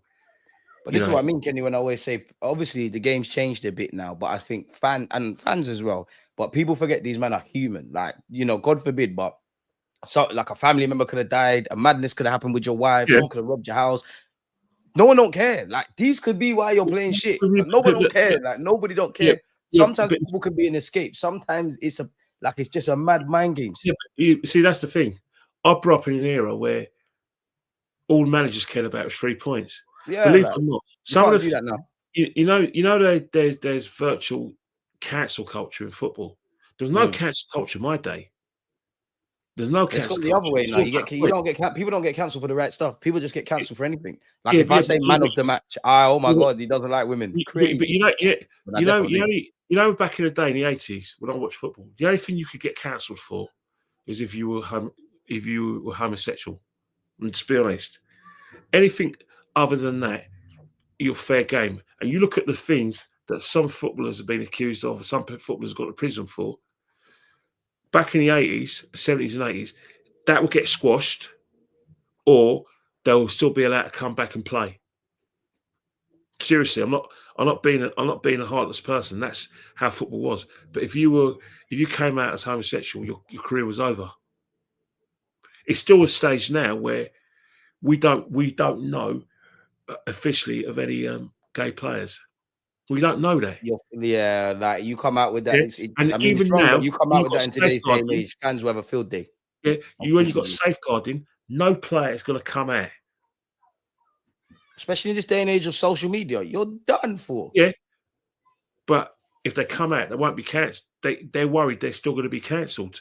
Whilst back in the 80s, 70s, and 80s, if you were homosexual, that's an end of career. If you came out, boom, end of career, gone. That's one thing they wouldn't. How do I say? Emphasize. They'll have no empathy for that, and I say candidly, they wouldn't tolerate it. John, remember Justin Fashanu? R.I.P. Yeah, what did football do to him when he started his story that he was gay? What did his brother do to him when he said he was gay? Man. What did his brother John Fashanu do to him when he said he was gay? His own brother, let alone the game. Story. That's not in that. Now we're talking 1990. No Premier League footballer could come out with that. No Premier League football. Like maybe after they retire, they'll come out. After they retire, I think not to discredit him, but there was a guy in like Australia or something. I'm not saying it's easy, but like, could you imagine? I don't know, like Kudus of Spurs coming out with that. It's mad. Done here. You wouldn't do it here. I kill anyone. Was in the Stone Ages for that kind of stuff. Yeah, it's not happening. Football's got. But back in the day, you think about. I'm not mentioning any players' names. It's wrong to do that. But if you think about the cancel culture we're seeing now, where, all right, let's mention Mason Greenwood, right? Yeah, but his thing is mad. No. In the 80s and 90s, he'll be still playing for Man United because that sort of thing, football is all about the points. I'm telling you now, who watched football in that era, football tolerated anything except for homosexuality. Bloody hell. Ask DJB, ask anyone who's around that time. I promise you, That's what happened. Football tolerated anything as long as you were good at football. Still does to this day, to be fair. I don't know. And, you know, for instance, right, when I went to football at Arsenal, there was no women toilets at the Emirates at Highbury. Fuck There it. were no women toilets. When I first went to Highbury, there was only men's toilets. And you're saying this is in the 80s, right? Yeah. So what? Like, I was gonna say 2000s, in it, because I just have that in my head. When But we went to football, that's only 30 when we years went to football. removed. Football's in the Stone Ages, bro. Football very much, when I was watching it, was in the Stone Ages. It still is. It's just a bit more dressed up now. It still is. We all see that. We all hear the chant. Yeah, we all hear the chant. We do is that, you're right. We play act. We know what happened with Van Persie. We know about the guy who didn't get a new contract here. I've been to away games while this was going, but it's mad. It's mad. But in the 80s, no, 80 sounds like hell. I'll tell you that there was a couple of Arsenal players back in the 80s who had the same situation as the player who didn't get the contract as Van Persie. He still had his career. I'm not going to mention his name, and don't ask me. Please don't ask me.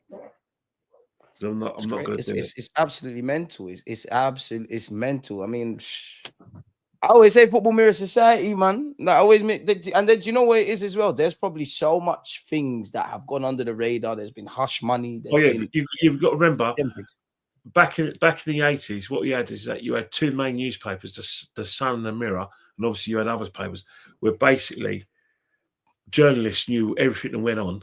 But what they used to do, they used to basically say, right, you don't report that, but we give you exclusives on that. That's how they work. Yeah, and a good relationship with the clubs. For instance, Graham Souness, when he left Liverpool to go to Sampdoria,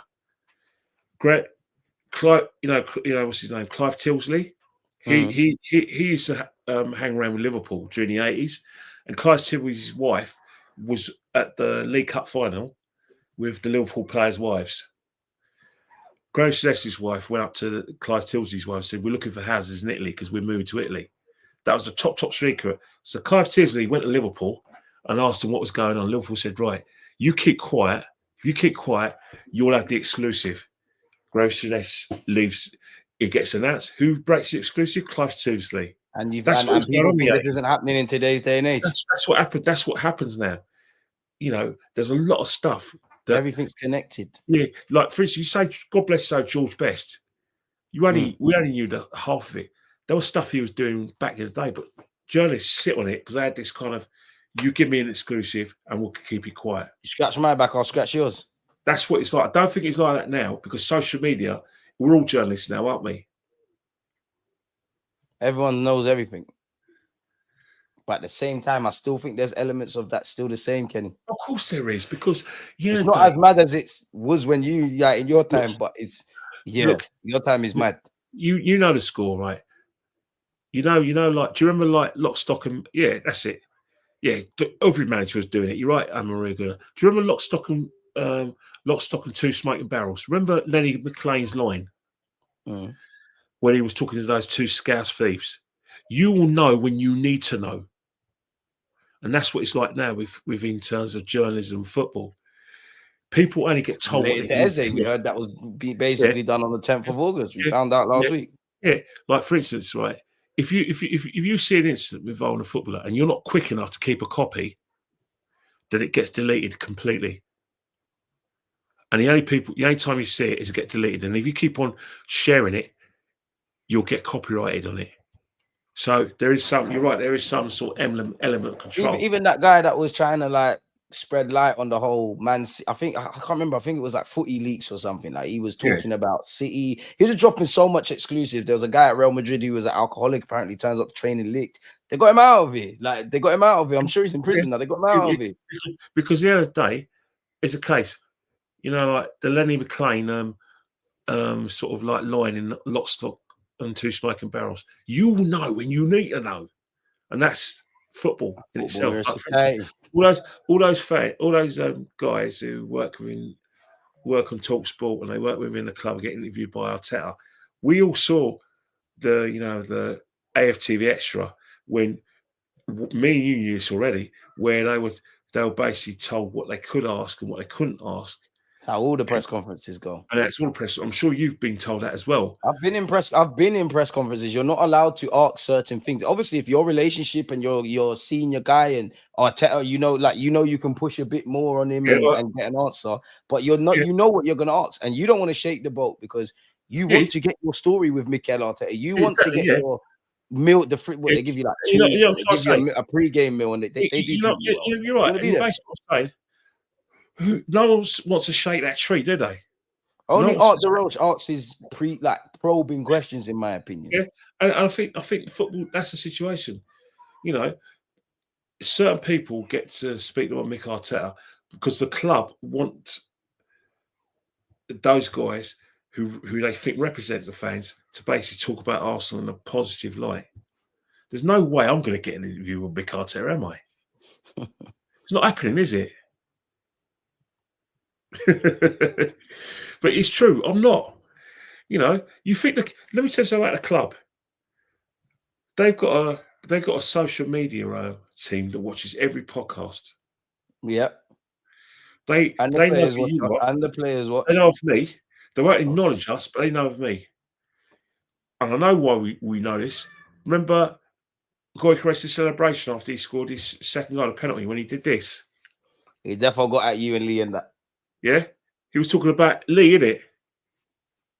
But I like that, though. Big up Lee, but I like that. Because, bro, I like that from your careers. Go and do that. Yeah, you know, and back in the day... that's where you need to go get the goals and feed your stuff. Go and do that. All the players watch AFTV. All the players watch AFTV. Per Mertstacker used to get annoyed when the players were watching it because he thought it was negative. We heard what... we heard what Bellerin said about it. So we're all watched. You know, I know a podcast where that won't be mentioned. He's been followed by a couple of amongst his followers, a couple of current footballers. I won't say which clubs they're at, but they follow him and they Zala mark him. Trust me, no word of a lie. They watch everything we do, and I know who you are, know who they are, know who we all are, what we all do, because it's their job. Because if you ask for a pass, the club have to do their due diligence on you. They have to look at your podcast, look who you got on, and see if you've said anything negative about the club.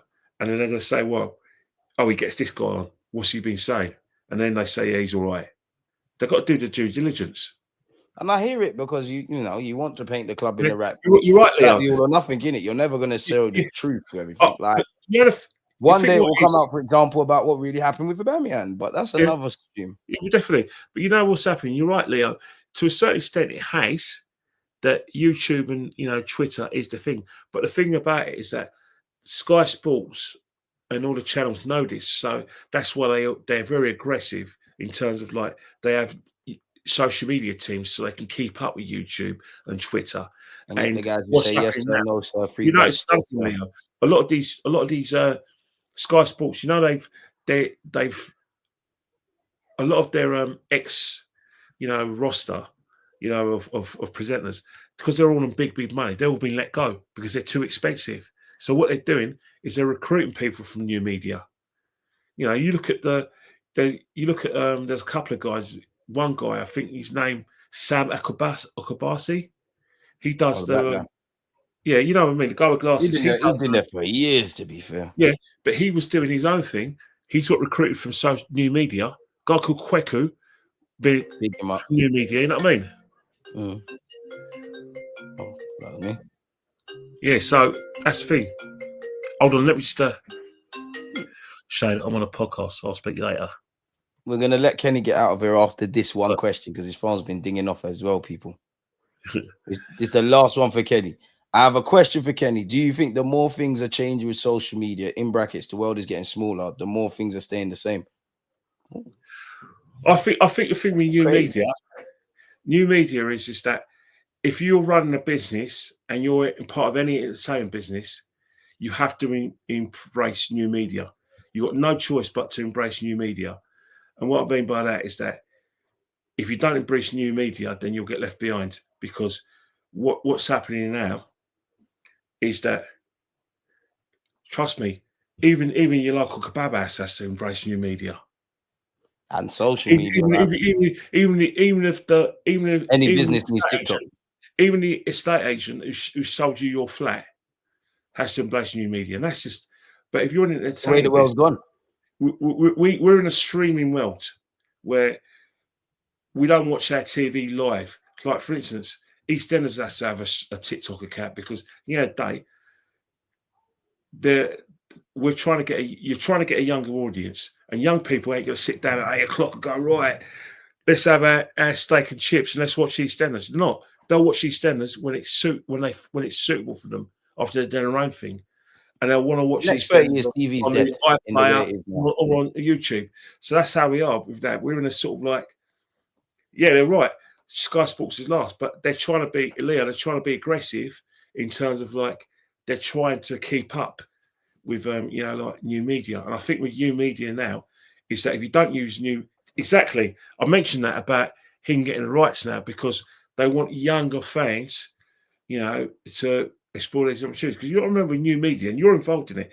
It's still an untouched kind of like industry where you don't know how much money is in it, but you know the money is there, and kind of think, right, that you've got to strike now, because if you get the money, it may run out, but you want to get your money before it runs out. So you have to be first to things. So, for instance, that's why they went from dissing Robbie and all of these guys to now getting them on, and now they're at the point where they just get anyone for the sake of it.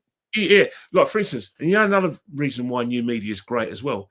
If you've been cancelled by the BBC, Sky, and everything else, or you lost your job, you know that a lot of big companies are investing in new media. So if you don't get a job on radio, you can go on new media, like that ghastly man, Dan Wootton. He's cancelled. He's an arsehole. He's an absolute pork chop.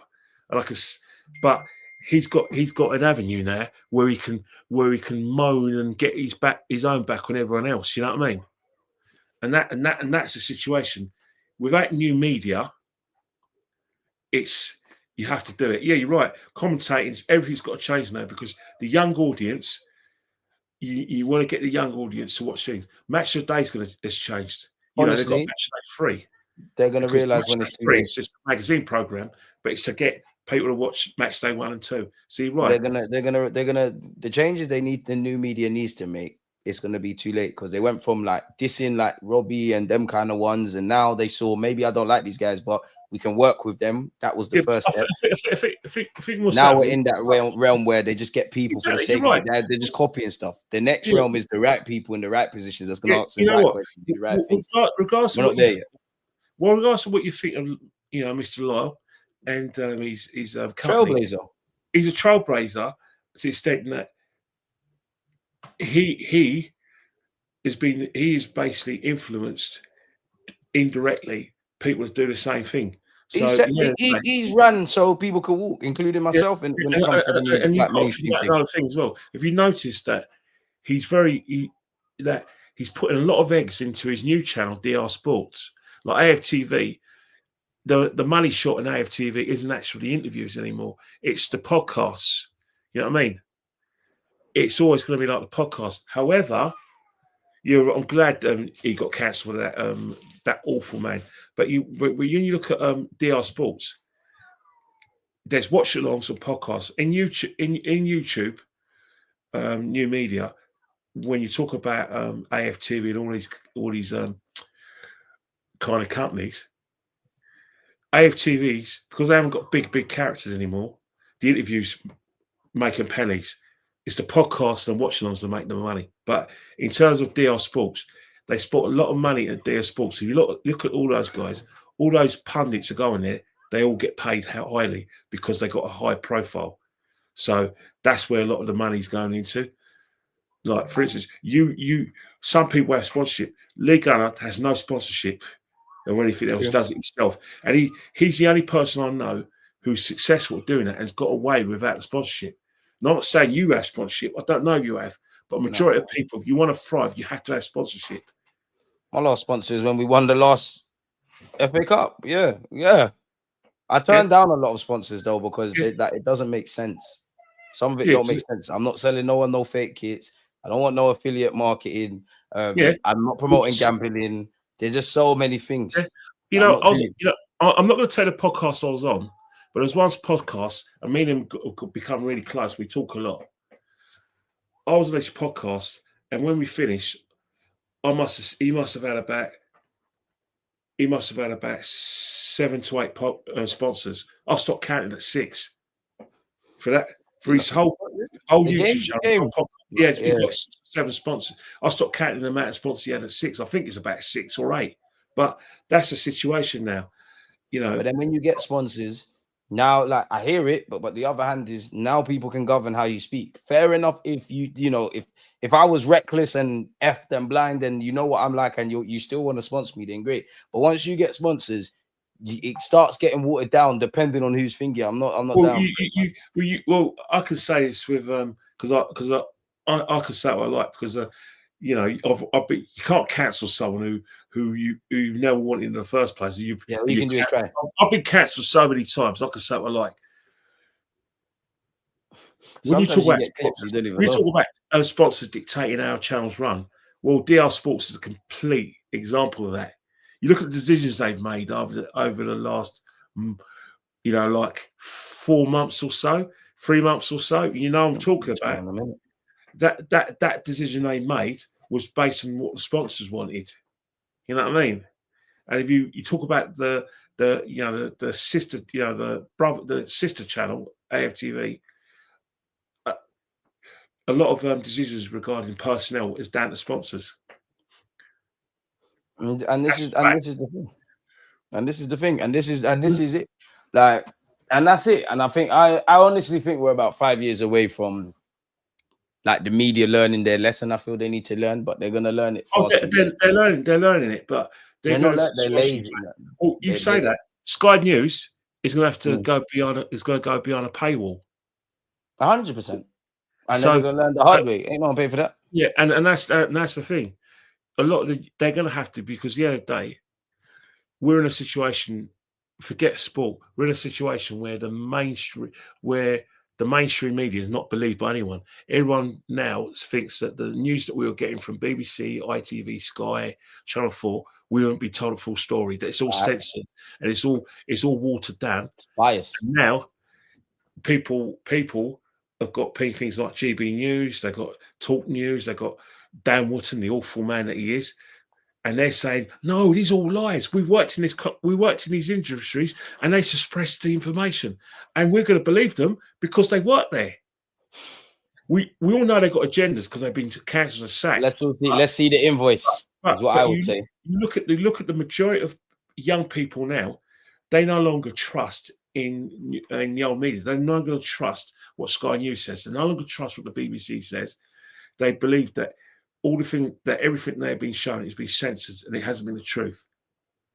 And that's that's why we got this big kind of calls for free speech. And the people don't know the power they have, but we have to do it together.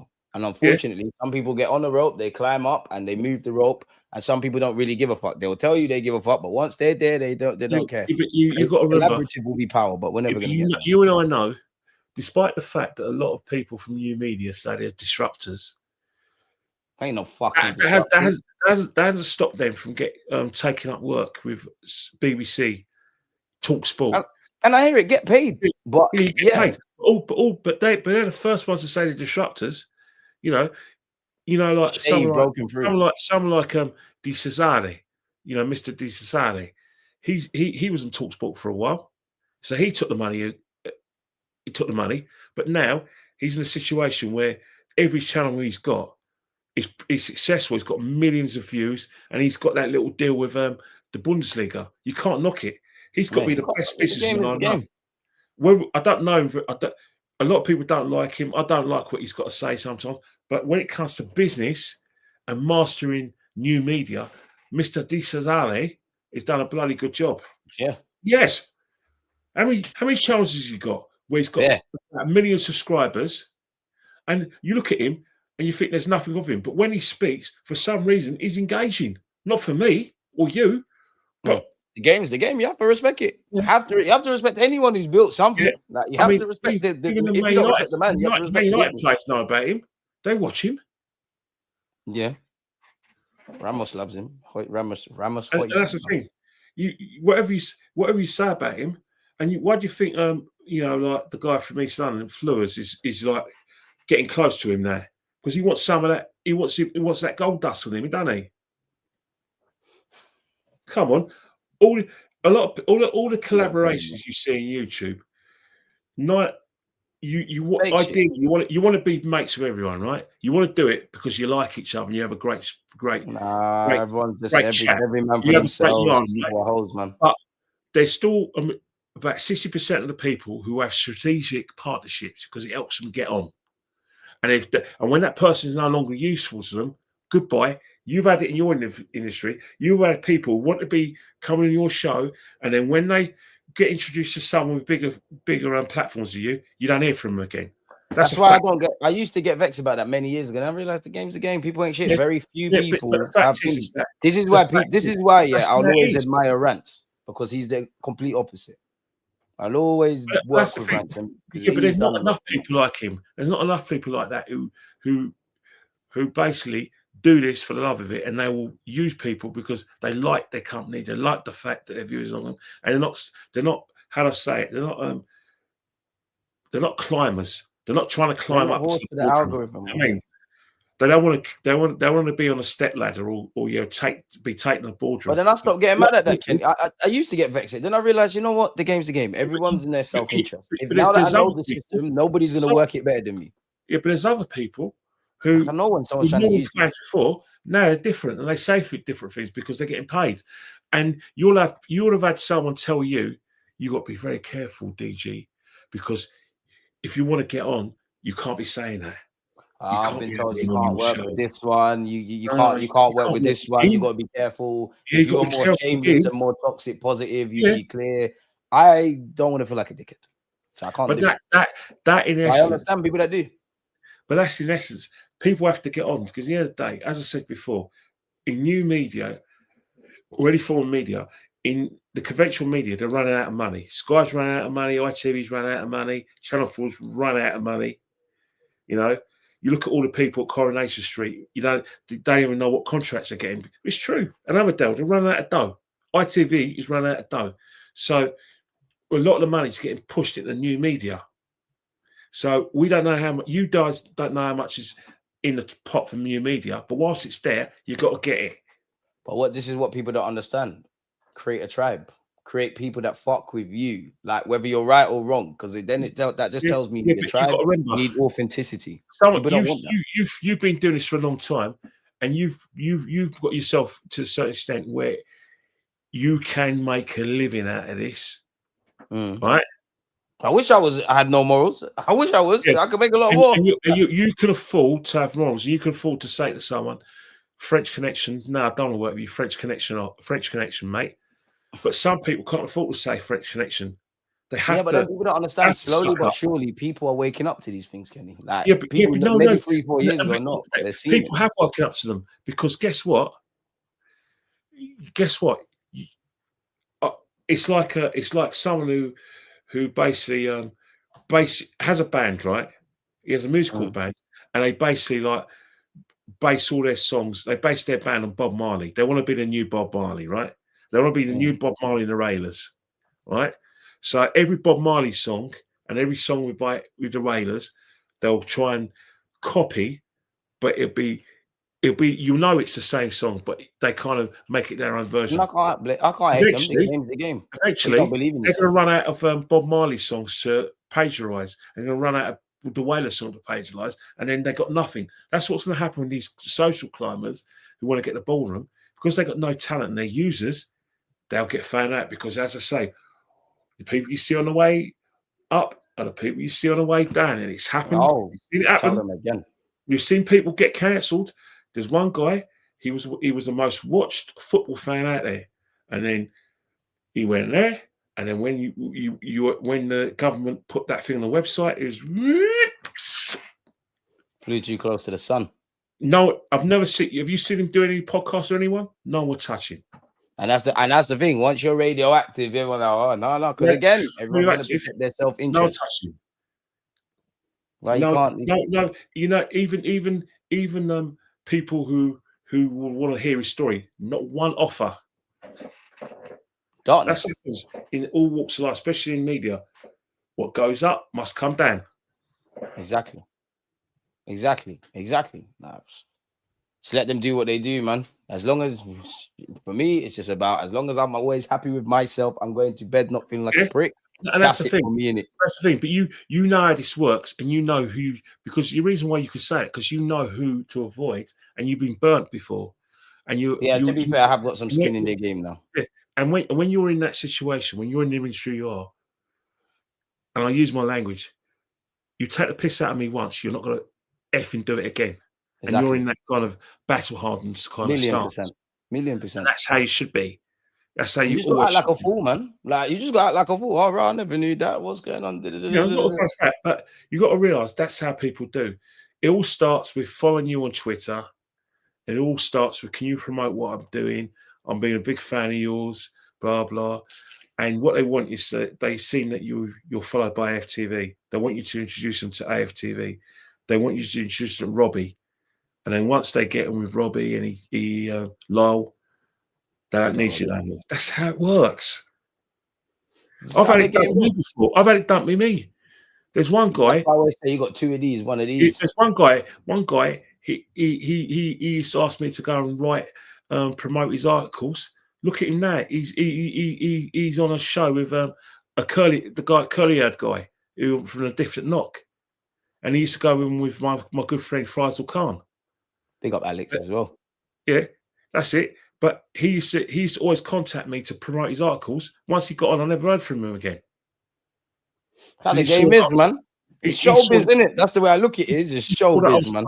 Claude, and he saw that I was followed by FTV.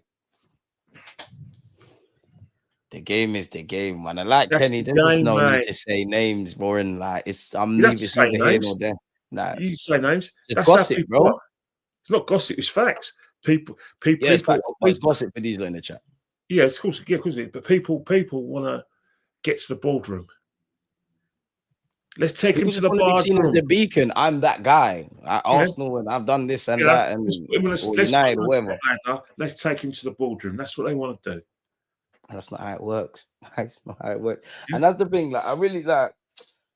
Oh, like the way I look at it is the people that need to rate me. The people that need to rate me. The people that make decisions around these things rate me, innit? Yeah. And I don't need no ratings. Like, as long as I got my community, I'm good. I'm in a position where I've been cancelled, and I don't care because I've got loads of good things to fall back on, and that my main motivation is that I've got my season ticket to watch the best club in the world. Exactly. And that's what I wanted, but so I can't hank after something I've never wanted in the first place. But there are people who need that.